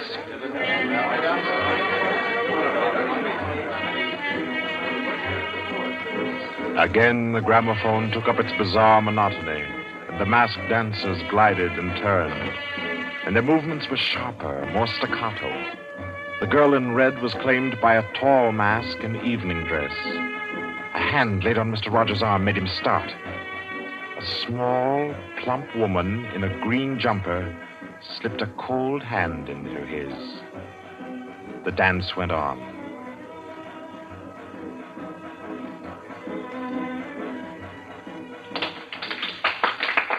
When it stopped, everyone stood detached, stiffened in expectation. The endless interval was over. Number one raised his voice. Ladies and gentlemen, you will no doubt wish to be relieved of the questions on your mind. I will name the persons involved. Number 37. No! Silence! I swear on never! Silence! You have failed in discretion. You will be dealt with. If you have anything to say in defense of your folly, I'll hear it later. Sit down. Number 37 sank down upon a chair. He pushed his handkerchief under the mask to wipe his face. Two tall men closed in upon him. The rest fell back. Ladies and gentlemen, I will now name the traitor. Stand forward. Number 21. Take off your mask. Number 37. This man was introduced to our society by you under the name of Joseph Rodgers, formerly second footman in the service of the Duke of Denver, dismissed for petty thievery. Did you take steps to verify the statement? I did as God's my witness. It was all straight. I had him identified by two of the servants. I asked all over about him. The story was true. I'll swear it was. Number 21. Your name has been given as Joseph Rodgers. Is that your real name? Answer me. Is that your real name? No. What is your name? Peter Death Braddon Whimsy. Silence! My compliments, your lordship. We thought Lord Whimsy was dead. He was killed, so the papers said 2 winters ago, while shooting big game in Africa.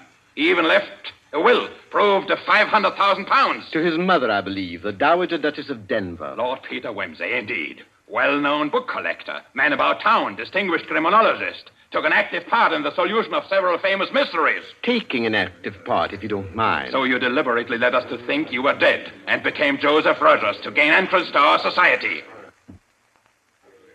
What has become of the real Joseph Rodgers? He died abroad. I took his place. And the end of your impersonation to uncover our society. Precisely. I see. The robbery of your own fete, upon which we congratulated ourselves, and which you helped to execute, was arranged. Obviously. The robbery of the Duchess, your mother, was arranged by you. It was. It was a very ugly tiara, no real loss to anybody with decent taste. The burglary of the Winthrop mansion, the theft of the necklace at Koven Garden, the others as well. You arranged them all. All. May I smoke, by the way? You may not. Numbers 15, 22, 39. You have watched the prisoner. Has he made any attempt to communicate with anybody? None. His letters and parcels have been opened. His telephone tapped and his movements followed. Even the water pipes in his house have been under observation for Morse code signals. You're certain? Absolutely. Then we may be sure that he has been alone in this adventure. Well, ladies and gentlemen, please take your... Very well. Take the prisoner away. And be sure you explain carefully to him first the manner of his death. I'm sure he'll enjoy it. Wait, at least you can let me die decently. Take him away. Stop, I have something to say, something to sell. We make no bargains with traitors. No, but listen. Do you think I haven't thought of this? I'm not a fool. I've left a letter. To whom? To the police. If I don't return tomorrow, it'll be opened. It's a bluff. The prisoner sent no letter. He's been strictly watched for months. I left the letter before I came to Lambeth. Then it can't contain no information of any value. Oh, but it does. The combination of my safe. Indeed? Has this man's safe been searched? Yes. What did it contain? No information of importance, sir. An outline of our organization, the name of the house, Nothing that can't be altered and covered before morning. And did you investigate the inner compartment of the safe? You hear what he says, did you? He's trying to bluff. There is no inner compartment. I hate to contradict you, but I'm really afraid you must have overlooked it. And what did you say was in the compartment, if it does exist? The names of every member of this society with their addresses, photographs, and fingerprints. How did you say you contrived to get this information? By doing a little detective work on my own. But you've been watched. True, the fingerprints of my watches adorn the first page of the collection. That statement can be proved? Certainly. The name of number 40, for example... Stop! If you mention names here, you will certainly have no hope of mercy. Bring the prisoner to my office.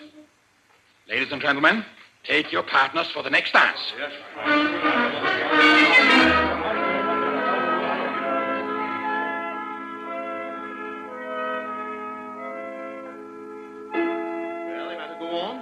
Prove that I know your gang from number 1 through number 25. Do you want me to prove that I know the others as well? My lord, your story fills me with regret that you are not, in fact, a member of our society. Wit, courage, and industry are valuable in an association like ours. I fear I cannot persuade you. No, I suppose not.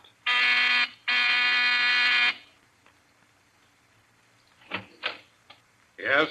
Ask the members kindly to proceed to the supper room.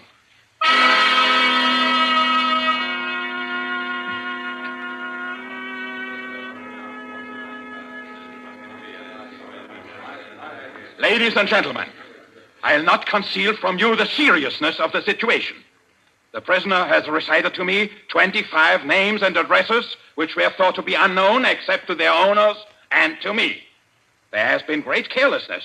Fingerprints have been obtained. He showed me some photographs of them. He tells me that the book of names and addresses is to be found in the inner compartment of his safe, together with certain letters and papers stolen from the houses of members, and several objects with fingerprints. I believe he tells the truth. He offers the combination of the safe in exchange for a quick death. I think his offer should be accepted. What is your opinion, ladies and gentlemen? The combination is known already. Fool! This man is Lord Peter Wimsey, a scientist of crime. Do you think he will have forgotten to change the combination? Oh, I say give him the promise. Time's getting short. You agreed? It's a bargain, Wimsey. What is the combination? The word of the combination is unreliability. And the inner door, the inner compartment? In anticipation of the visit of the police, the inner door is open. Good. Number 12 and 36. You will go to the prisoner's house and... Why should any more members... That's right. I agree. Nobody ought to be trusted. Then what, ladies and gentlemen, do you suggest? You go yourself. You're the only one that knows all the names. You go yourself. I second that motion. Is the wish of the meeting, then, that I should go? No. I say no. No, don't go. Number 1 is our president, the head and soul of our society. If anything should happen to him, where should we be? You've all blundered. We have your carelessness to thank for all this. Do you think we should be safe for 5 minutes if he were not here to repair your follies? Well, there's something in that. If you will pardon my suggesting it, the lady appears to be in a position peculiarly favorable for the reception of the president's confidences. The contents of my modest volume will be no news to her. Why should she not go herself? Because I say she must not. If it is the will of the meeting, I'll go. Give me the key of the house. Here. Is your house watched? No. If I have not returned in 2 hours, act for the best to save yourselves. And do what you like with the prisoner.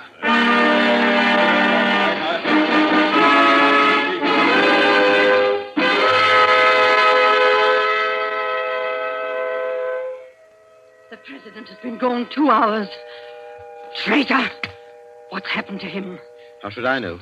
Perhaps he's looked after himself and gone while the going was good. Liar! Oh. He'd never do that. What have you done with him? Speak, or I'll make you speak. I can only form a guess, madam. I'm afraid that your president may quite inadvertently have left the door of the inner compartment closed behind him, in which case... Yes? Well, let me explain the mechanism of my safe. The inner compartment has 2 doors. The outermost opens outward with an ordinary key. Oh, do you think that the president is so stupid as to be caught in an obvious trap? Undoubtedly, he will have wedged open that inner door. Undoubtedly, madam. But the sole purpose of that inner door is to appear to be the only one. Hidden behind the hinge of that door is another, a sliding panel, also left open. Inside the compartment is the big, heavy ledger containing all the information about this society. This ledger lies on a steel shelf. Do I make myself clear? Oh, yes, go on. The steel shelf is balanced on a concealed spring.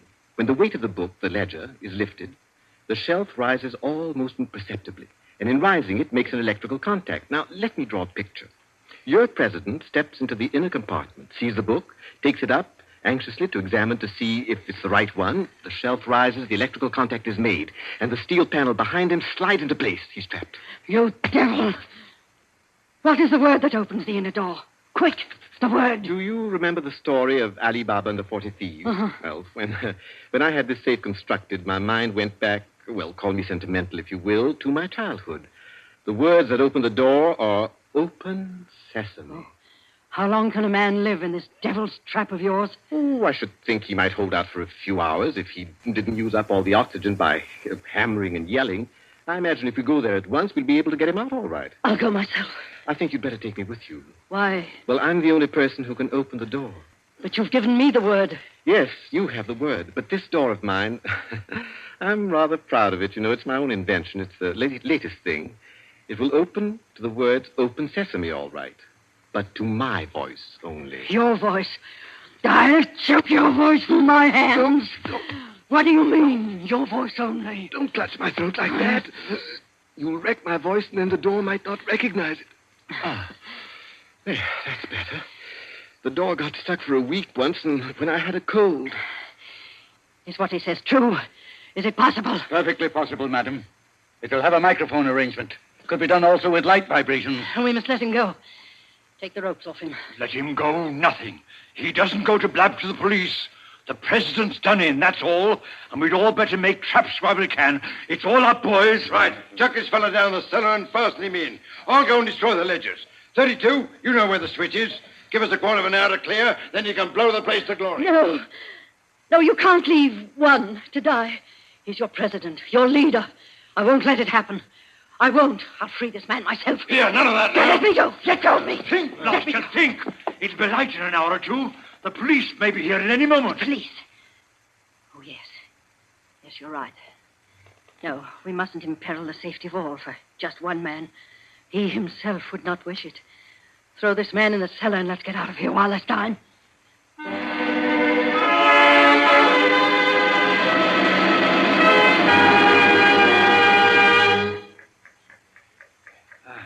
Here.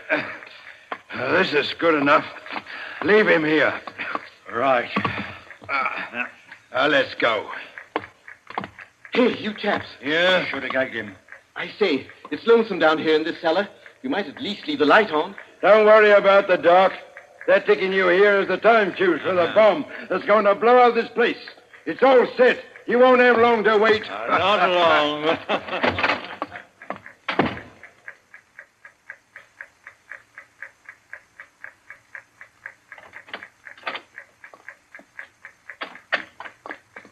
Who is it? Who's there? Hold still, so I can cut the ropes. Well, if it isn't two. My compliments, madam, on your loyalty to your president. Quick. They've set the time fuse. The house is mined. Follow me as fast as you can. Number one must be saved. And only you can do it. Well, how did you manage to? There's no time for questions. Get up and follow me. You will release him. You promise. I promise. But I warn you, madam, that this house is surrounded. When my safe door closed, it gave a signal to Scotland Yard. All the members of the society are taken. Never mind them. Here, outside. Quick. All right, who's there? Is that you, Inspector? Get your fellows away, quick. The house is going up in a minute.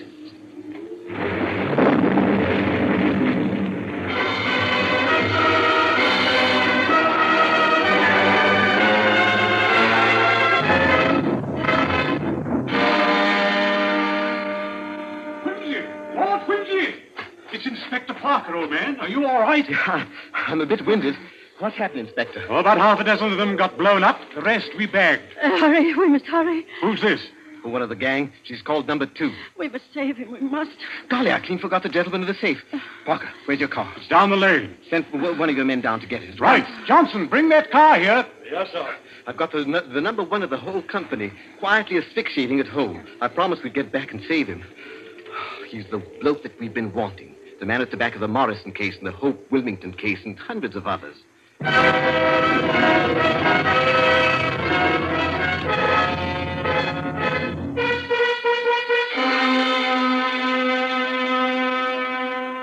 Is this it?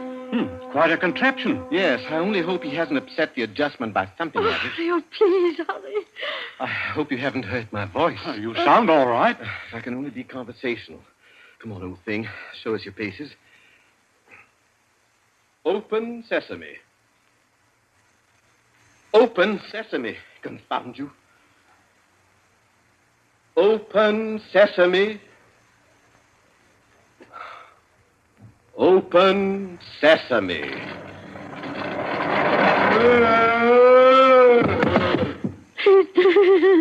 Let me see.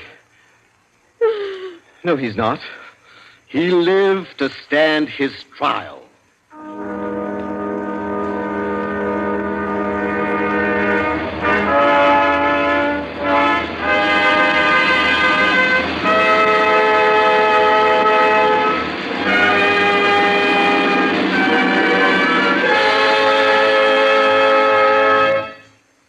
And so, all's right with the world, as it always is when Lord Peter Wimsey is involved.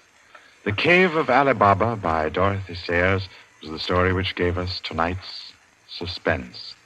Suspense is produced by William Spear. Our guest director for this evening was Robert Louis Sheehan.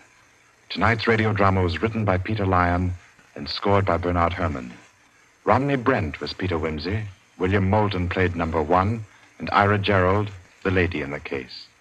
Others in the cast were Kathleen Cordell, Victor Beecroft, Roland Bottomley, J.W. Austin, William Podmore, Ian Martin, and William Moulton.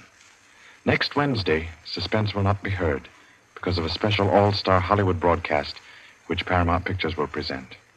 2 weeks from tonight, at this time, Columbia will bring you another selected story from the world's great literature of thrills. Another study in suspense.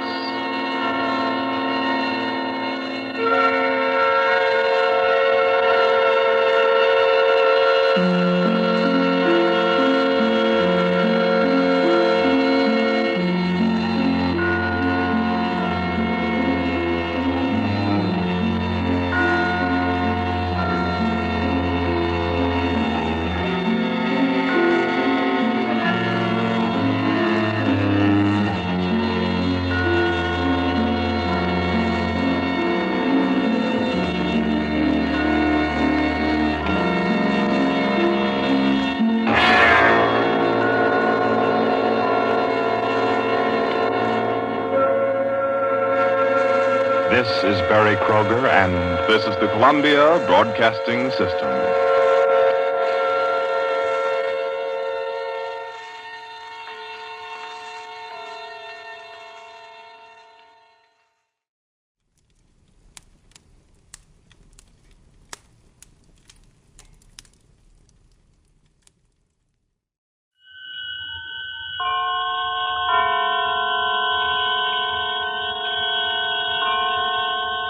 The Columbia Network takes pleasure in bringing you Suspense.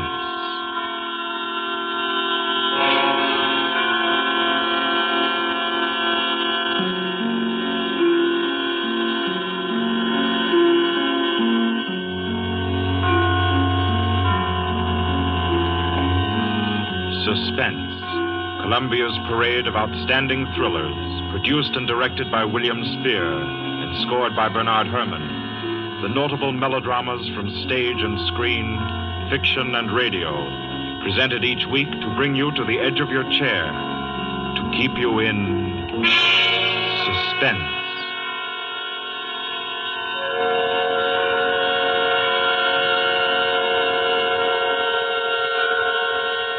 Good evening. This is Orson Welles. I'm very happy I am to be back in the United States and back on the Columbia Network, even for so short a visit as this one. Back with old friends like Johnny Dietz, who is tonight's director, and Bernard Herrmann. The Mercury Theater presented tonight's radio play for the first time last year. We came right out then and hailed it as a classic of the medium, Nobody argued the point. A lot of people asked us to do it again, so it's gratifying to get the chance now. And to find a favorite of ours in this distinguished anthology of spook shows. Personally, I've never met anybody who didn't like a good ghost story. But I know a lot of people who think there are a lot of people who don't like a good ghost story. For the benefit of these, at least, I go on record at the outset of this evening's entertainment with the sober assurance that although blood may be curdled on this program, none will be spilt. There's no shooting, knifing, throttling, axing, or poisoning here. No clanking chains, no cobwebs, no bony and or hairy hands appearing from secret panels, or, better yet, bedroom curtains. If it's any part of that dear old phosphorescent foolishness that people who don't like ghost stories don't like, then again, I promise you, we haven't got it. Not tonight. What we do have is a thriller. It's half as good as we think it is. You can call it a shocker. It's already been called a real Orson Welles story. Now, frankly, I don't know what this means. I've been on the air directing and acting in my own shows for quite a while now, and I don't suppose I've done more than half a dozen thrillers in all that time. Honestly, I don't think even that many, but it seems I do have a reputation for the uncanny. Quite possibly, a little escapade of mine involving a couple of planets, which shall be nameless, is responsible. Doesn't really matter. Don't think I disapprove of thrillers. I don't. A story doesn't have to appeal to the heart. It can also appeal to the spine. Sometimes you want your heart to be warmed, and sometimes you want your spine to tingle. The tingling, it's to be hoped, will be quite audible as you listen tonight to The Hitchhiker. That's the name of our story, The Hitchhiker.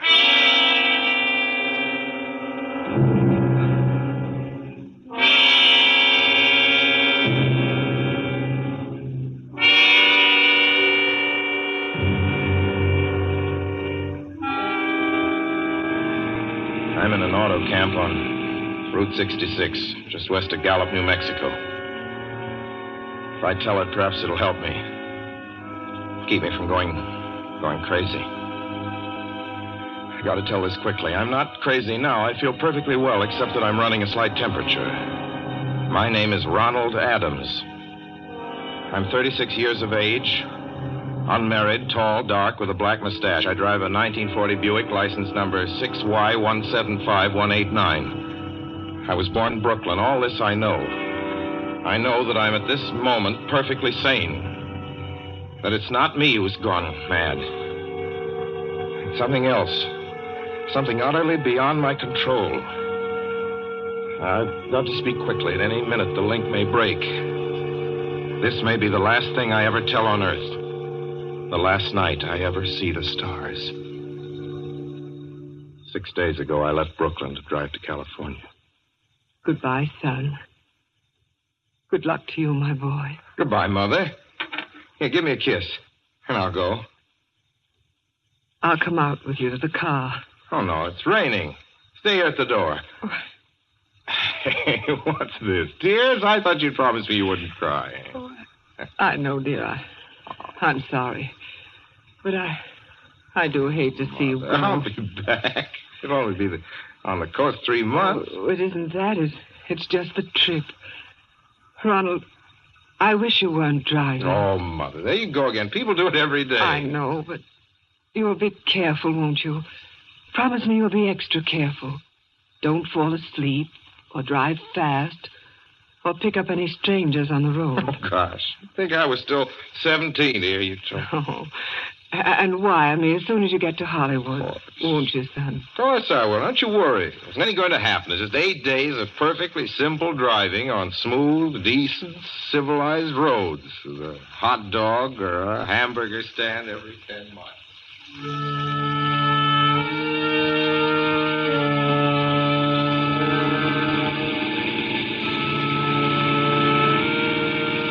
I was in fine spirits. The drive ahead of me, even the loneliness, seemed like a lark. I reckoned without him. Crossing Brooklyn Bridge that morning in the rain, I saw a man leaning against the cables. He seemed to be waiting for a lift. There were spots of fresh rain on his shoulders. He was carrying a cheap overnight bag in one hand. He was thin, nondescript, with a cap pulled down over his eyes. I would have forgotten him completely, except that just an hour later, while crossing the Pulaski Skyway over the Jersey Flats, I saw him again. At least, he looked like the same person. He was standing now with one thumb pointing west. I couldn't figure out how he got there, but I thought probably one of those fast trucks had picked him up, beaten me to the Skyway, and let him off. I didn't stop for him. Then late that night, I saw him again. It was on the new Pennsylvania Turnpike between Harrisburg and Pittsburgh. It's 265 miles long with a very high speed limit. I was just slowing down for one of the tunnels when I saw him, standing under an arc light by the side of the road. I'd seen quite distinctly the bag, the cap, even the spots of fresh rain spattered over his shoulders. He hallooed at me this time. Hello! Hello! I stepped on the gas like a shot. That's lonely country through the Alleghenies, and I had no intention of stopping. Besides, the coincidences, or whatever it was, gave to the Willies. Stopped at the next gas station.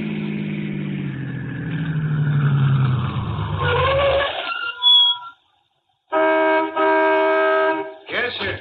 Fill her up. Certainly, sir. Check your oil, sir? No, thanks.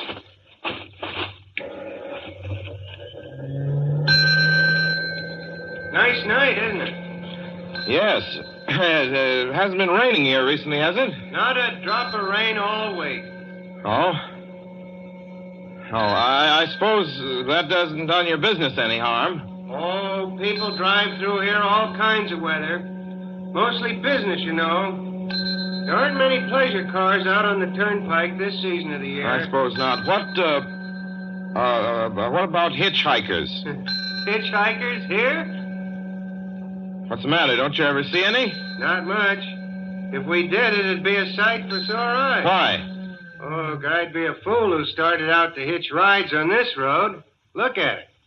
Then, you've never seen anybody? No. Maybe they get the lift before the turnpike starts. I mean, you know, just before the toll house. But then it'd be a mighty long ride. Most cars wouldn't want to pick up a guy for that long a ride. And you know, this is pretty lonesome country here. Mountains and woods. You ain't seen anybody like that, have you? No. Oh, no, not at all. It's just a technical question. I see. Well, that'll be just $1.49 with the tax.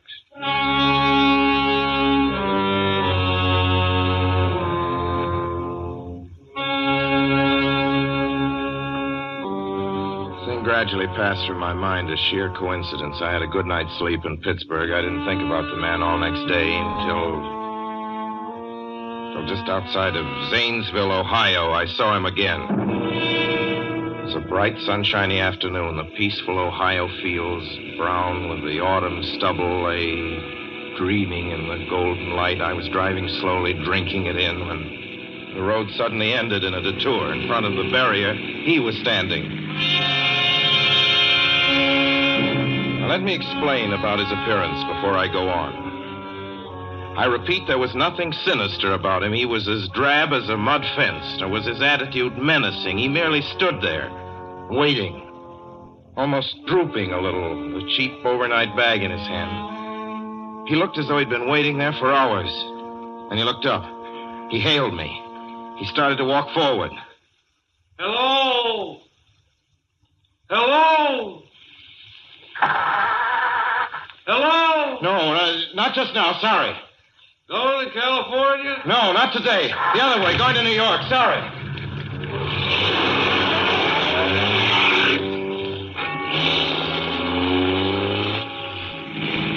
After I got the car back on the road again, I felt like a fool. Yet the thought of picking him up, of having him sit beside me, was somehow unbearable. At the same time, I felt more than ever unspeakably alone.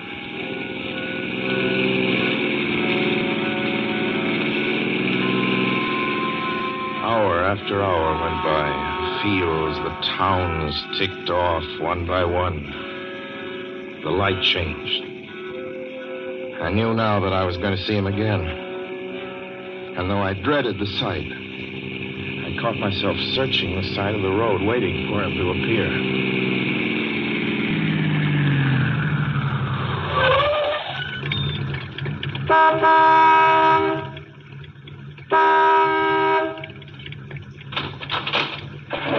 Yeah, what is it? What do you want? Sell sandwiches and pop here, don't you? Yeah, we do in the daytime. But we're closed up now for the I know, night. but I was wondering if you could possibly have a cup of coffee, black coffee. Just. No, not this time of night, mister. My wife's the cook. She's in bed. No, don't shut the door, please. Listen, just a minute ago. Just a minute ago, there was a man standing here right beside the stand, a suspicious-looking man. I don't mean to disturb it. You see, I was driving along when I just happened to look, and there he was. How's he doing? Well, nothing. You've been taking a nip. That's what you've been doing. Now, on your way before I call out Sheriff Oates.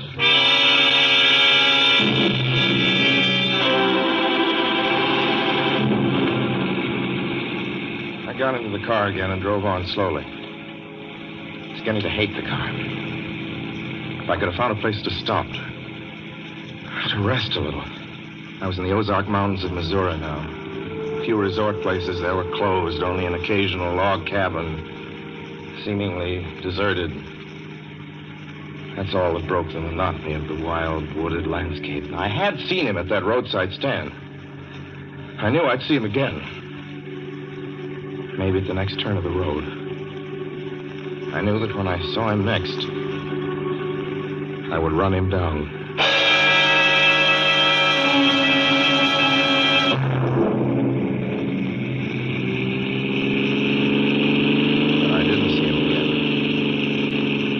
See him until late next afternoon. I stopped a car at a sleepy little junction just across the border into Oklahoma to let a train pass by. When he appeared across the tracks, leaning against a telephone pole. Perfectly airless, dry day. The red clay of Oklahoma was baking under the southwestern sun. Yet there were spots of fresh rain on his shoulders. I couldn't stand that. Without thinking, blindly, I started the car across the tracks. He didn't even look up at me. He was staring at the ground. I stepped on the gas hard, veering the wheel sharply toward him. I could hear the train in the distance now, but I didn't care then. Something went wrong with the car. The train was coming closer. I could hear its bell ringing and the cry of its whistle. Still, he stood there. And now I knew that he was beckoning me to my death.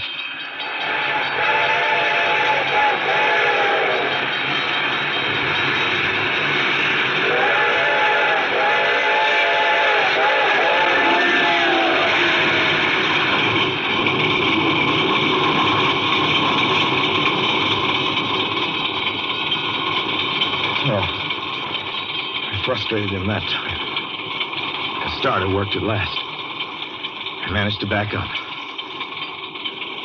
When the train passed, he was gone. I was all alone in the hot, dry afternoon.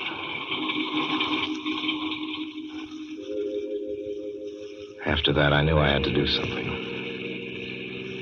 I didn't know who this man was or what he wanted of me. I only knew that from now on, I mustn't let myself alone on the road for 1 minute. Hello there. Like a ride? Well, what do you think? How far are you going? Where do you want to go? Amarillo, Texas. I'll drive you there. Gee.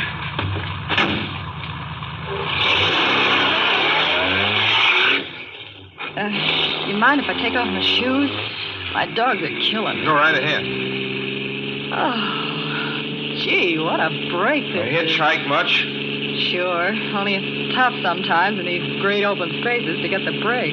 I should think it would be, though I'll bet you get a good pickup in a fast car. If you did, you could get places faster than, say, another person in another car, couldn't you? I don't get you. Well, take me, for instance. Suppose I'm driving across the country, say, at a nice, steady clip, about 45 miles an hour. Couldn't a girl like you just standing beside the road waiting for lifts beat me to town? Or any town, provided she got picked up every time in a car doing from 65 to 70 miles an hour? I don't know. What difference does it make? Oh, no difference. It's just a crazy idea I had sitting here in the car. Imagine spending your time in a swell car thinking of things like that. What would you do instead? What would I do? If I was a good-looking fella like yourself, why, I just enjoy myself every minute of the time.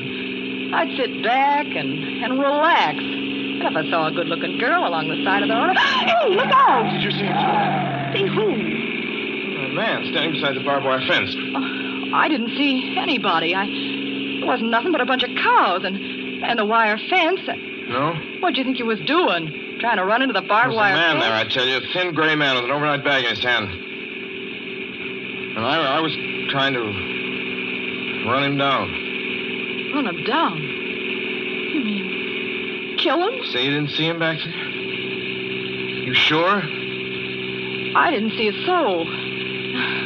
As far as that's concerned... Watch for him the next time and keep watching. Keep your eyes peeled on the road. He'll turn up again. Maybe any minute. There! Look there!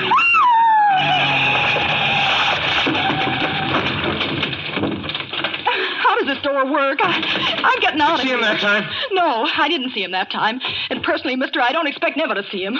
All I want to do is go on living. I don't see how I will very long, driving with you. Oh, I'm sorry. I don't know what came over me, but please don't go. So if you'll excuse me... You can't go. Listen, how would you like to go to California? I'll drive you to California. Seeing pink elephants all the way? No, thanks. Thanks just the same. Listen, please, just 1 minute, please. You know what I think you need, big boy? Not a girlfriend. Just a good dose of sleep. Please. There. I got it now. No, you can't go. Please, Leave your hands off me. Do you hear? Leave your hands off.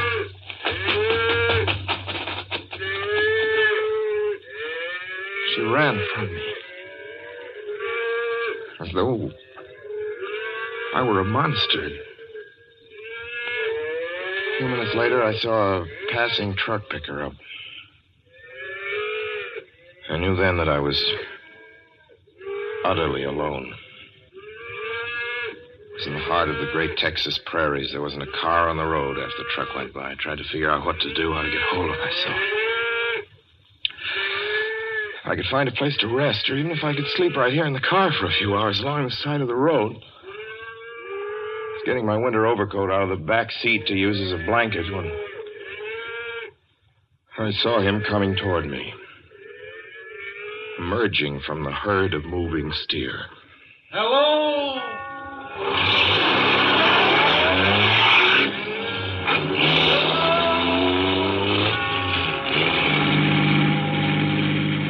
Maybe I should have spoken to him then. Fought it out then and there. For now, he began to be everywhere. Wherever I stopped, even for a moment, for gas, for oil, for a drink of pop, a cup of coffee, sandwich, he was there. I saw him standing outside the auto camp in Amarillo that night when I dared to slow down. I was sitting near the drinking fountain of a little camping spot just inside the border of New Mexico. He was waiting for me outside the Navajo reservation where I stopped to check my tires. I saw him in Albuquerque when I bought 20 gallons of gas. I was afraid to stop now. I began to drive faster and faster. I was in lunar landscape now. The great arid mesa country of New Mexico. I drove through it with the indifference of a fly crawling over the face of the moon. Now he didn't even wait for me to stop. Unless I drove at 85 miles an hour over those endless roads, he waited for me at every other mile. I'd see his figure, shadowless, flitting before me, still in its same attitude, over the cold, lifeless ground, flitting over dried-up rivers, over broken stones cast up by old glacial upheavals, flitting in that pure and cloudless air. I was beside myself when I finally reached Gallup, New Mexico this morning. There's an auto camp here. Cold, almost deserted this time of year. I went inside and asked if there was a telephone. I had the feeling that if only I could speak to someone familiar, someone I loved, I could pull myself together.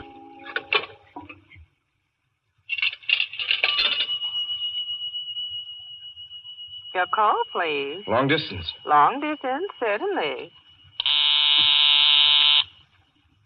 This is long distance. I'd like to put in a call to my home in Brooklyn, New York. I'm Ronald Adams. The number is Beechwood 200828. Certainly. I will try to get it for you.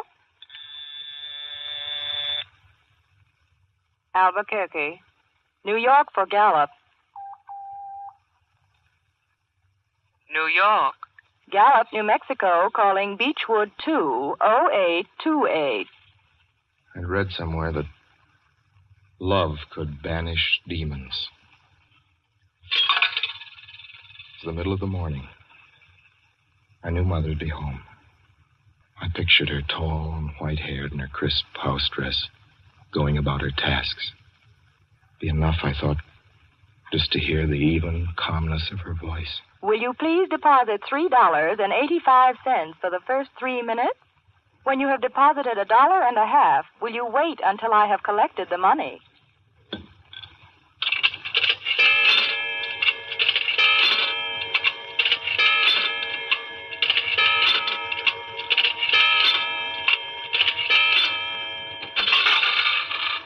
All right, deposit another $1.50.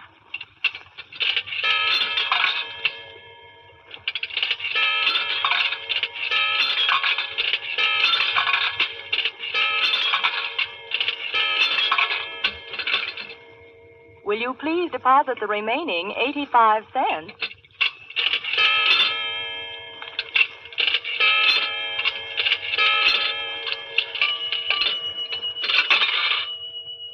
Ready with Brooklyn. Go ahead, please. Hello? Mrs. Adams' residence. Hello, Mother? This is Mrs. Adams' residence.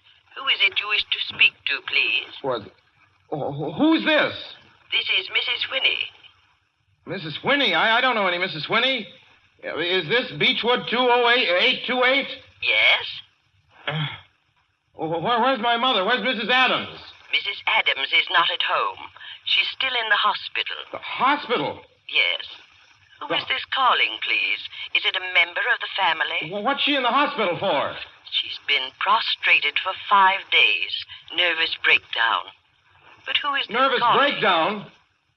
Well, my mother never was nervous. It's all taken place since the death of her oldest son, Ronald.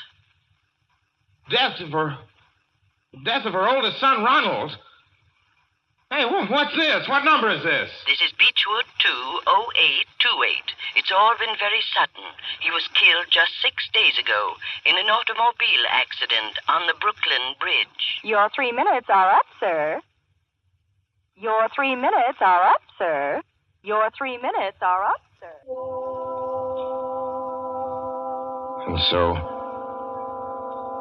so I'm sitting here in this deserted auto camp in Gallup, New Mexico. I'm trying to think. Trying to get hold of myself. Otherwise, I'm going to go crazy.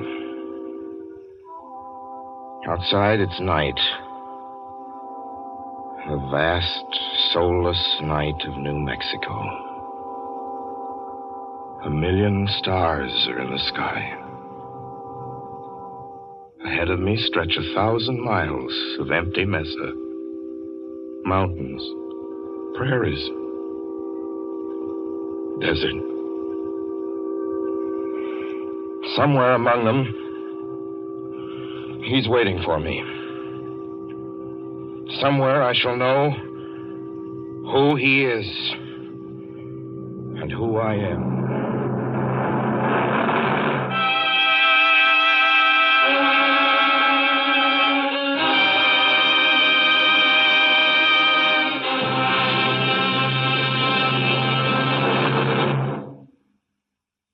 So ends The Hitchhiker, and to Orson Welles our considerable thanks for his playing of the title role. Mr. Welles, Help wanted. Men, women, and children. Nature of work, hard, monotonous, back-breaking labor. Hours, 75 a week minimum. Pay, few cents an hour. Added inducement, 2 meals a day, including several ounces of bad bread and a cup of thin soup. Don't delay. Apply at once. How'd you respond to a want ad like that, Mr. and Mrs. American working man and woman? You'd laugh, wouldn't you, and throw the paper in the trash basket. Dismiss the whole advertisement as some kind of a joke. But believe me, it's no joke. It's a simple statement of the working conditions that exist today in Nazi Germany and the conquered countries under Nazi rule. It's also an exact statement of the working conditions that will be imposed on you and every member of your family if the Nazis win this war. You yourself personally can stop them from winning, as you know. You don't have to give up your well-paid job to do it. You needn't have to be a soldier or a sailor or an airman or a nurse or a war worker to ensure American victory. Uncle Sam doesn't ask plain, ordinary, hard-working citizens like you to give him anything. All he does ask very seriously and very urgently is that you loan him 10 cents out of every dollar you make. That's all there is to it. Lend Uncle Sam a dime to win this war, and he'll pay you back with interest when he's won it. The easiest, most convenient way to lend him these dimes is to enroll in the payroll savings plan. Just tell your boss to deduct 10 cents from every dollar he pays you and lend it to Uncle Sam in your name. Sign up for this simple savings plan today, and when victory comes, you'll have war bonds in your pockets instead of Axis bonds on your wrists. Suspense will be heard again 2 weeks from tonight. Next Wednesday night, September 9th, the Columbia Broadcasting System will present over many of these stations at 9:30 p.m. Eastern Wartime an address by W. Averill Harriman, the United States Lend-Lease Administrator in London. Mr. Harriman, as the personal representative of the President of the United States, attended the Moscow conferences between Winston Churchill and Joseph Stalin. Next Wednesday's broadcast will be Mr. Harriman's first public address since his return to this country. Suspense is produced and directed by William Spear. John Dietz was our guest director this evening. Tonight's radio drama was written by Lucille Fletcher. The original score was by Bernard Herrmann.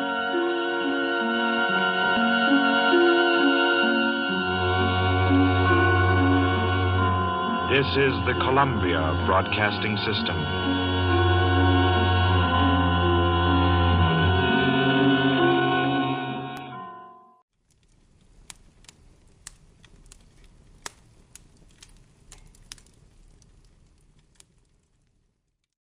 Will you give a few seconds of your time to help win this war? Then listen. At Stalingrad the other day, a Nazi tank unit attacked a corps of Russian soldiers. The Russians tried to stop the tanks and fought until their guns were silenced. Then did they surrender? Did they retreat? No. 18 of them rushed forward with bombs in their hands, got under the tanks, and blew them up. They gave their lives for their country. You and I are not asked to give our lives for ours. All we're asked to do is buy war bonds and stamps. Our American soldiers are giving their lives for us each day. More and more of them every day. Can we do less than loan our money to them? It's such a simple, easy thing to do. Out of every dollar you earn, lend 1 dime to your country. Do it regularly by joining the 10% club where you work. And do it now. Our soldiers need your help.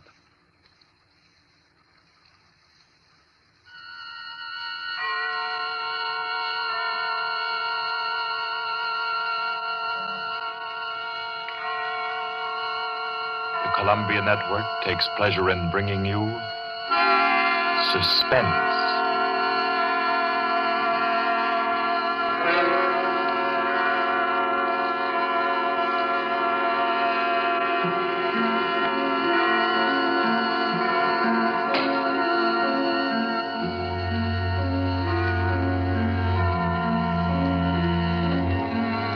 Suspense, Columbia's parade of outstanding thrillers. Produced by William Spear and scored by Bernard Herrmann. With notable melodramas from stage and screen, fiction and radio, presented each week to bring you to the edge of your chair, to keep you in suspense.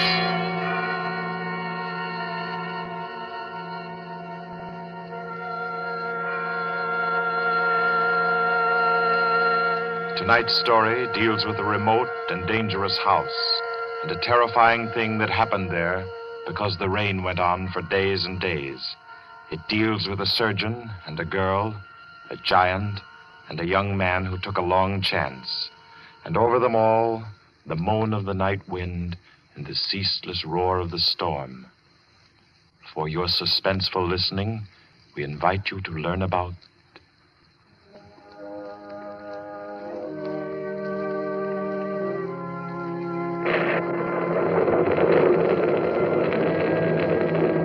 the Kettler method.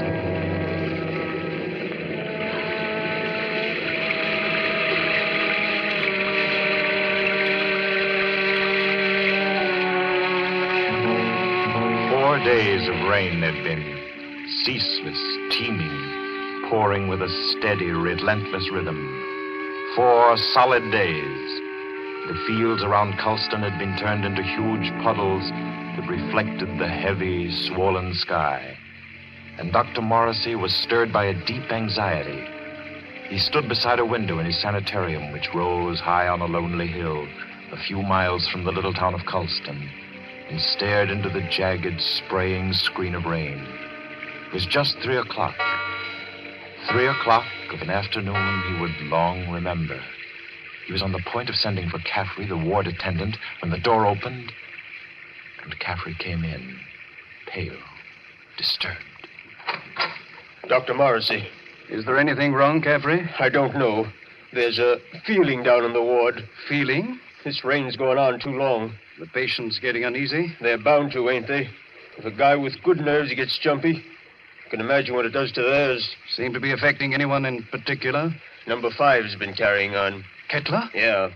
I brought him up. Nurse Carter's waiting with him out in the hall. Bad as that? He's upsetting the others. Keeps asking for some guy named Benham. Oh, that's the man he killed. I didn't know he was homicidal. Oh, it was an accident.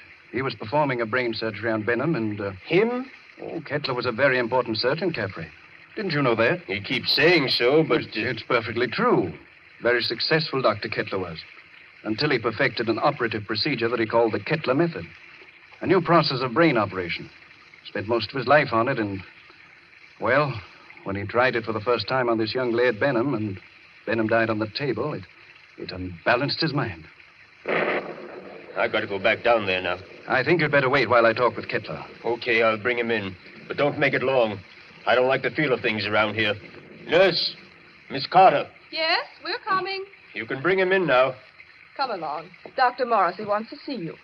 Does he now? Does he? Come in, Kettler. I'd like to ask Dr. Morrissey a question. I'd like to ask him a question. Yes, Dr. Kettler. I should like to ask him where Laird Benham is. I know he'll never tell me. But I will, Kettler. Laird Benham is buried somewhere out there under the rain. He is at peace, Kettler. Can't you forget about him? Just forget. You'd all like me to forget about him, wouldn't you? Then you could keep him hidden away forever, couldn't you? Benham is dead, Kettler. You know that. Benham died. He did not. He's alive.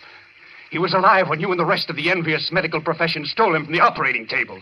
Kidnapped him with my bandages still round his head. You were determined to make the Kettler method seem a failure, weren't you? Weren't you? Easy now. Believe me, Kettler. I know where he is now, Dr. Morrissey. He's in the cellar under the ward downstairs, isn't he? Isn't he? Kettler. Let me see it. There, Benham. Oh, you'd better take him down, Caffrey. All right. Come along now, sir. I'll take him, nurse. You won't show him to me. Even though it would make me well again. My cellars are empty, Kettler. Believe me, Benham isn't there. You sit there in power and order me away. Come on, Kettler. There's something I have to say. I've always been above violence, Dr. Morrissey. But the time comes when there's no other course. This is a warning, Doctor. A warning. And the joke is that you won't heed it. Come on with you. You won't heed it now. But you'll remember it. And soon you'll remember it. Tables turn, Dr. Morrissey. Tables turn.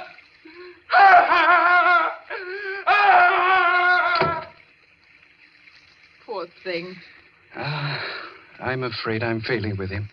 Failing completely. But you're not. It takes time to put a man back together. Oh, it's taken me too long with Kettler. I'm beginning to be afraid. If you'll pardon me, Doctor, Yes? I do think you're making a mistake. With him? No, with yourself. You haven't had a real vacation in 3 years, Dr. Morrissey. Oh, you think I'm wearing a bit thin just now, don't you? And you're right. But I really can't leave my patients in anyone else's hands. Not now, at any rate. No, I'll have to make the best of it. But you need relaxation, Doctor. I know. Well, I hope to soothe my ragged nerves somewhat over this weekend. Oh? I've some friends coming down from the city Friday night. Leslie and Claire Winton. Young married couple, newlyweds. And I'm just going to relax with them and forget everything until Monday morning. You must, Doctor. You do need it so badly. Oh, by the way, Doctor. Yes? I slipped some those new sample bandages into your coat pocket. Well, thanks. I'll have a look at them. I think they're quite good. The salesman said that... Yes, nurse. What is it? Did you hear something? Thunder, wasn't it? Something else besides thunder. I thought it... Well, I didn't hear it. My nerves must be getting the best of me. Perhaps it's a case of nurse heal thyself, eh? I'm not the only one who needs a rest. You know, it might be a very good idea if we both... Dr. Morrissey. I heard that. What is it? It's coming from the ward. Sounds like... That was a shot, nurse. You get on the phone. Call the police at Colston. Hello? Keep at it. Hello? Someone's trying to get in from the hall. Dr. Morrissey! Dr. Morrissey! It's Caffrey. Just a moment. Caffrey, what is it? He's ganged up on me. All of them are coming up the stairs. Kettler, clear out of here. Oh. Steady, nurse. He's dead, isn't he? Yes.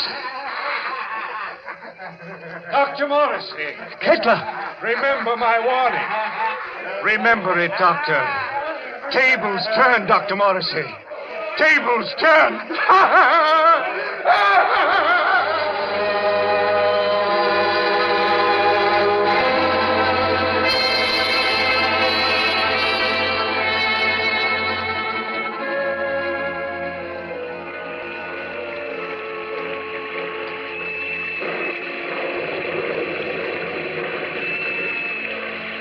Rained for 3 more days.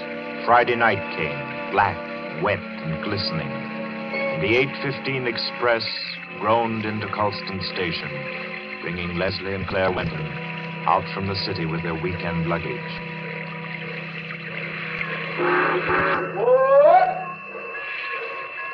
Isn't Dr. Morrissey sending his car for us, Leslie? Yes, Claire. The chauffeur was supposed to drive us over to the sanitarium to pick up the doc, and then we're all going over to his house together. Well, I don't see any car, do you? I don't see anything but water. Maybe we're rowing over in a skiff. Oh, I hate that sound. Like somebody's in agony. I think you're a little depressed, dear. Well, I shouldn't be surprised. My head's still aching dreadfully. Poor lover. How long's that been going on now? Almost a week. It frightens me. I don't think it's anything serious. Waiting in the rain like this doesn't do it any good, I'm sure. I don't understand. Doc's usually so punctual. Right on the dot. You don't suppose we ought to call the sanitarium? You people for Dr. Morrissey, yes? Well, yes, we're the Wintons. Doc sent you to pick us up? I, Cato, Dr. Morrissey's chauffeur. You got luggage? Yes. Here it is. I take. You follow me to car. Come. We're coming. Leslie? Yes? He's tremendous, isn't he? He must be 6.5 feet tall. I'm over 6 myself, darling. He's nearer 8. That's a giant. Get those shoulders. He could snap me in 2 like a matchstick. Well, I hope he likes us. So do I, light of my life. Waiting. You come, please. But I really don't think he does.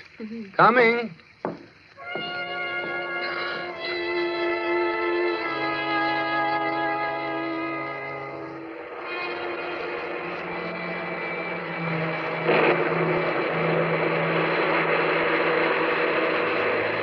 The heavy car lurched and hurtled over the rain-soaked roads, tearing wildly through the dark and careening up the hillside toward the stark walls of the sanitarium.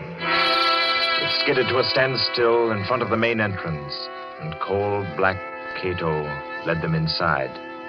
The brightly lit corridors were deserted, silent, like hallways in a nightmare.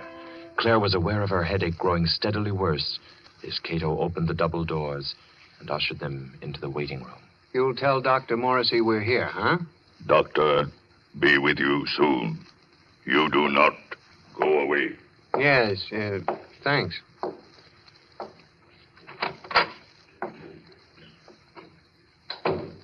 I hope we're not staying in here very long. It isn't very cheery, is it? Oh, I don't like places like this. I suppose it's very foolish of me, but I always feel as if I'm in some sort of danger. That's the headache again. Everything seems worse than it really is when you're not feeling well. Don't you always find... Leslie. Yeah? Listen. What is it? Somebody's knocking. Just a moment. Gracias a Dios. Who is it, Leslie? I don't know. What, you do not know me? I am Arturo Alvarez, the South American pianist. You have heard of me? Well, sure, I've heard of Arturo Alvarez, but I'd hardly expect to find him Leslie, humor him. Oh, of course, for a moment I forgot where I was. I've heard of you, Mr. Alvarez. Is there anything I can do for you? Will you help me? I must get out of this place. Oh, sure. I came here several days ago to be treated for a mild nervous trouble. And now they won't let me go. I am being held a prisoner. And tonight I am scheduled to give a concert at Carnegie Hall, and I must get out of here. Please, will you help me? Number 10 out of the ward again, I see. How many times must I tell you that is strictly against the rules? I was doing nothing wrong. I was only telling this gentleman that I must be at Carnegie Hall for my concert. Yes. I'm sure the gentleman was very interested. Cato. Yes, Doctor. Cato, you will escort number 10 back to the ward and see to it that he doesn't wander back into the waiting room. No, I will not be taken back to the ward. Help me. Oh, no. Help me, no. I will no. How strongly he believes in his delusion. Strange fantasy of a diseased mind. Seriously believes that he's Arturo Alvarez. He was telling me. Oh, I'm very sorry. I'm afraid I haven't been very cordial. Won't you sit down? Is there anything I can do for you? Well, you see, Dr. Morrissey invited us up for the weekend. Oh, yes, of course. He told me he was expecting you. Does he know we're here? I'm afraid not. Dr. Morrissey was unexpectedly called away on an emergency case, and I'm in charge of the sanitarium until he returns. Well, do you have any idea about when that'll be? Well, it's very hard to say. However, he asked me to ask you to wait and see to it that you're made comfortable. Let me see now. Your name is... Winton, Leslie Winton. And this is my wife, Claire. Yes. Permit me to introduce myself. I'm Dr. Kettler, Dr. Morrissey's assistant. What can I do for you? A bite of food or a drink, perhaps? I don't think so. There's nothing in the world I want so much as an aspirin. Aspirin? Yes, Doctor. She's had a headache that's been troubling her for days. It's terribly annoying. I can well imagine. Annoying and interesting. That is to a man of my profession, of course. But if you will step into the inner office, I think I can offer you something a good deal more effective. Oh, I'd hate to trouble you. No trouble at all. I find these things most intriguing. Should I, Leslie? I think you might as well. Morrissey won't be back for a long time by the looks of things. You're quite right, Mr. Winton. Dr. Morrissey won't be back for a long, long time. Oh, well, then, which way do I go? Right this way. The large door on your left. You won't mind waiting alone, will you, darling? Oh, Mr. Winton shall make himself comfortable. There are cigarettes in the box, whiskey in the liquor cabinet, and a radio behind the ferns there. I'm sure he will be quite happy. After you, Mrs. Winton. If Dr. Morrissey comes in, let me know. I hope you'll find everything you want, sir. Thanks. By the way, Doctor. Yes? You said you had something better than aspirin. I didn't know there was anything better than aspirin for a headache. I have something, Mr. Winton. Really? It is a process which I invented myself. One that never fails. A little treatment, very effective and highly complicated, called the Kettler method. Please make yourself at home, Mr. Winton.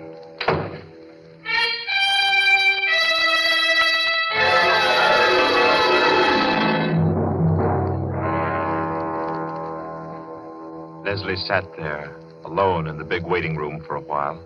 Then creeps began setting in, and he thought to himself, maybe I'll have that drink after all. He rose, He went over to the liquor cabinet that Kettler had pointed out to him and opened it. Why, there's nothing in here but books. Yes, books.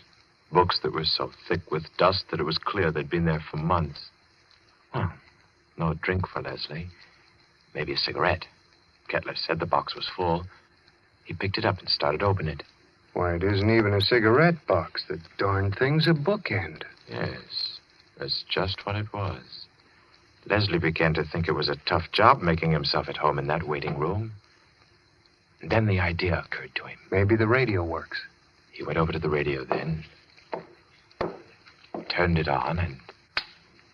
We are sorry to announce that the program scheduled for this time from Carnegie Hall has been cancelled due to the mysterious disappearance of Arturo Alvarez, the noted South American pianist. Mr. Alvarez was known to be suffering from a minor nervous disorder and was last seen departing on a short trip to Colston in upstate New York. Alvarez. That guy is Alvarez. What's going on here? Claire! Claire! Locked. Dr. Kettler, open this door. Open it. Do you hear me? Miss Claire! Winton. Oh, you. Tell him to open up. Tell him. Tell him. Doctor send me. Tell you, young lady headache bad. Very bad. What do you mean? He operate. Operate? He say take long time. He say you not wait. You come back tomorrow. Operate? No, no. Kettler! Kettler! Claire, can you hear me? Can you hear me? Of course she can hear you, Mr. Winton. The operating table is just inside the door. Bring her out here. Let her go, I tell you, Kettler. But I find that an operation is indicated, Mr. Winton. I forbid you to touch her. You forbid? You? I'm in charge here. No one forbids me. Do you understand? You're insane. If you lay your hands on her, I'll kill you. So help me, I'll kill you. Very well, Mr. Winton. If you do not wish me to operate, that's all there is to it. I would scarcely force my service upon you. However, the girl's condition is quite serious, and I... Good work. Good work, Cato, my boy. A masterstroke. Do you still forbid me, Mr. Winton? Do you? Do you? Oh, you don't answer. Good, good. Take him to the cellar, Cato, and lodge him there with his friend, Dr. Morrissey. They should have a good deal to talk over in the still hours of the night while I cure the young lady's headache unmolested.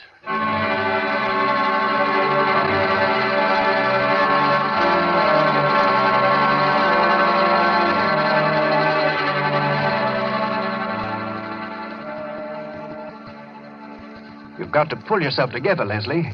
Now try. Try to think. Cato brought you down a few moments ago. You've been hit in the head. Can you remember? Yes. I was talking to Kettler, trying to make him let Claire go. Claire? Oh, good Lord, Morrissey. Where is she? He's got her. Kettler? She's on that operating table up there. We've got to do something. We've got to do something. Well, I'm afraid there's not much we can do. I've been here for 3 days and nights. What happened? It was a nightmare come to life. I'd had Kettler in my office for treatment. Yeah? He was off on a wild tangent, insisting that I had a man whom he had killed hidden down here in the cellar. That I and the rest of the medical profession had kidnapped him off the operating table with his head still swathed. He thinks I've been keeping this venom from him all along, even though I've known that just one side of him would cure his mental disorders. He hates me with every fiber of his twisted brain. He's a dangerous case, Leslie. He'll kill Claire? He may. There's a slim chance he won't. What's that? Well, all the surgical instruments are locked away. It's possible they may not be able to find them. Isn't there any way we can get out of here? Well, wouldn't I have used it? Where does that corridor lead to? To the staircase that goes to the first floor. Well? Not a chance. Comes out in the operating room, and they keep that door locked as tight as a drum. Besides, Kettler still has the pistol he took from my nurse. I've got to think. I've got to. And my head hurts so I can't make good sense. Let's say that. I think they gave you a nasty cut. Oh, it doesn't matter. Say, Doc. Yes? What was his name? Who? The guy Kettler thought you were keeping from him, the one he killed. Benham. Laird Benham. Why? Was he a young fellow? Yes, rather tall, slender chap. Say, Doc, Hmm? do you have any bandages down here? What? Bandages. Why, yes, I think so. They're stored down here. Enough to bandage my whole head, face, and everything? Why? I might have a chance of getting through that door up there.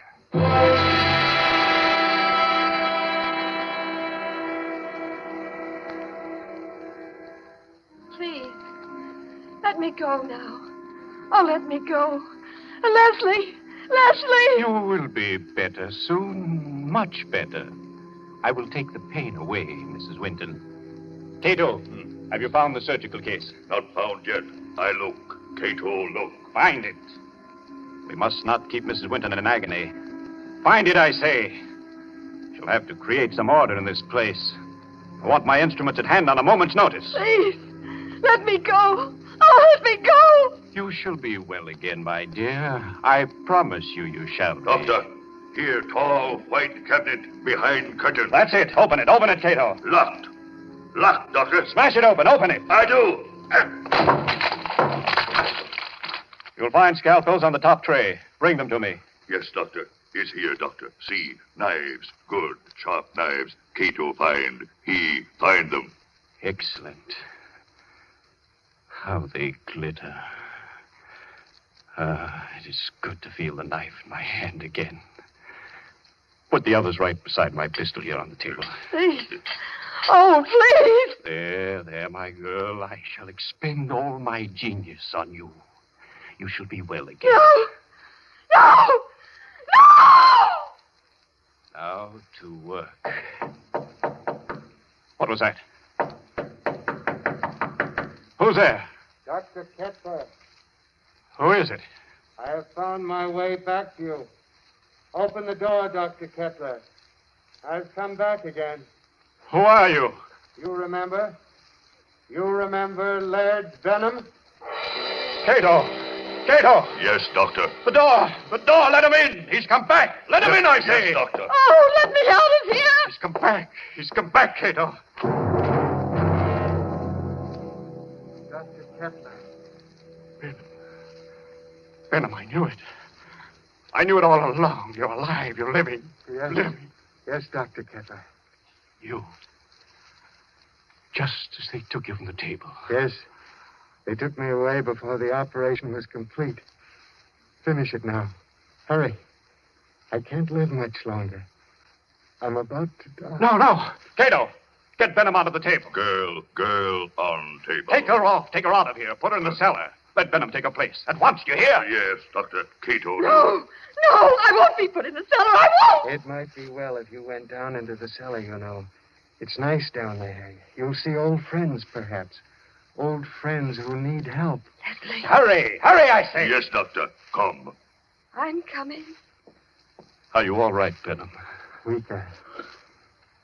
Cato! Cato, close door. No, stop wasting time. Leave the door alone. Help me. Help me get Benham on the table. Yes, Doctor. Cato, do. That's right. Now lift him carefully. Yes. Good. Now, lie back. Lie back. Gently. All right. Careful now. There we are. Cato, give me the knife. Yes, Doctor. Take off the bandages. From the top, Cato. That's correct. That's proper procedure. There. Yeah, now that's...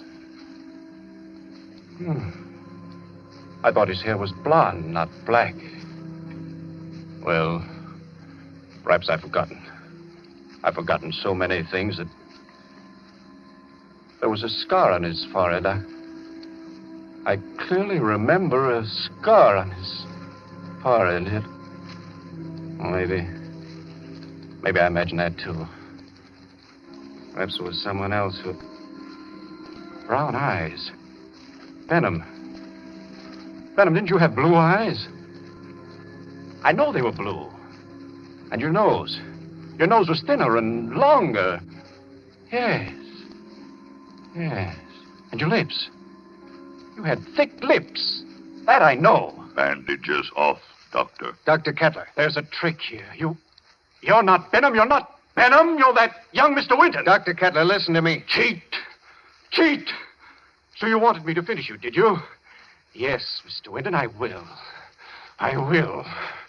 Hold him, Cato. Hold him. See the knife, Mr. Winton?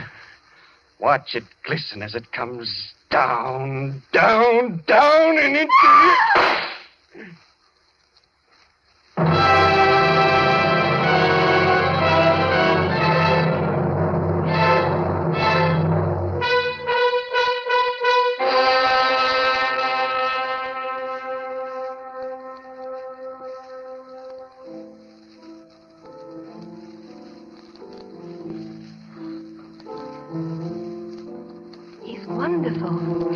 You don't doubt that he's Arturo Alvarez when you hear him play the piano, do you? That's a marvelous old instrument you have, Doc. It was my mother's. This old house has been in the family for generations. Who'd ever thought we'd be alive to sit in your house and listen to somebody play a concerto? We wouldn't have been. At least I wouldn't have been if you hadn't snatched that revolver off the table right out from under Kettler's nose before they threw you into the cellar. That was the lifesaver. Made the weekend perfect. I'm afraid it wasn't very restful. Hereafter, I'm spending all weekends in a cozy little corner under the L. It was worse for Claire than anybody. She had a dreadful time. It was ghastly, all right. Horrible. But you know something? What? My headache. It's completely gone.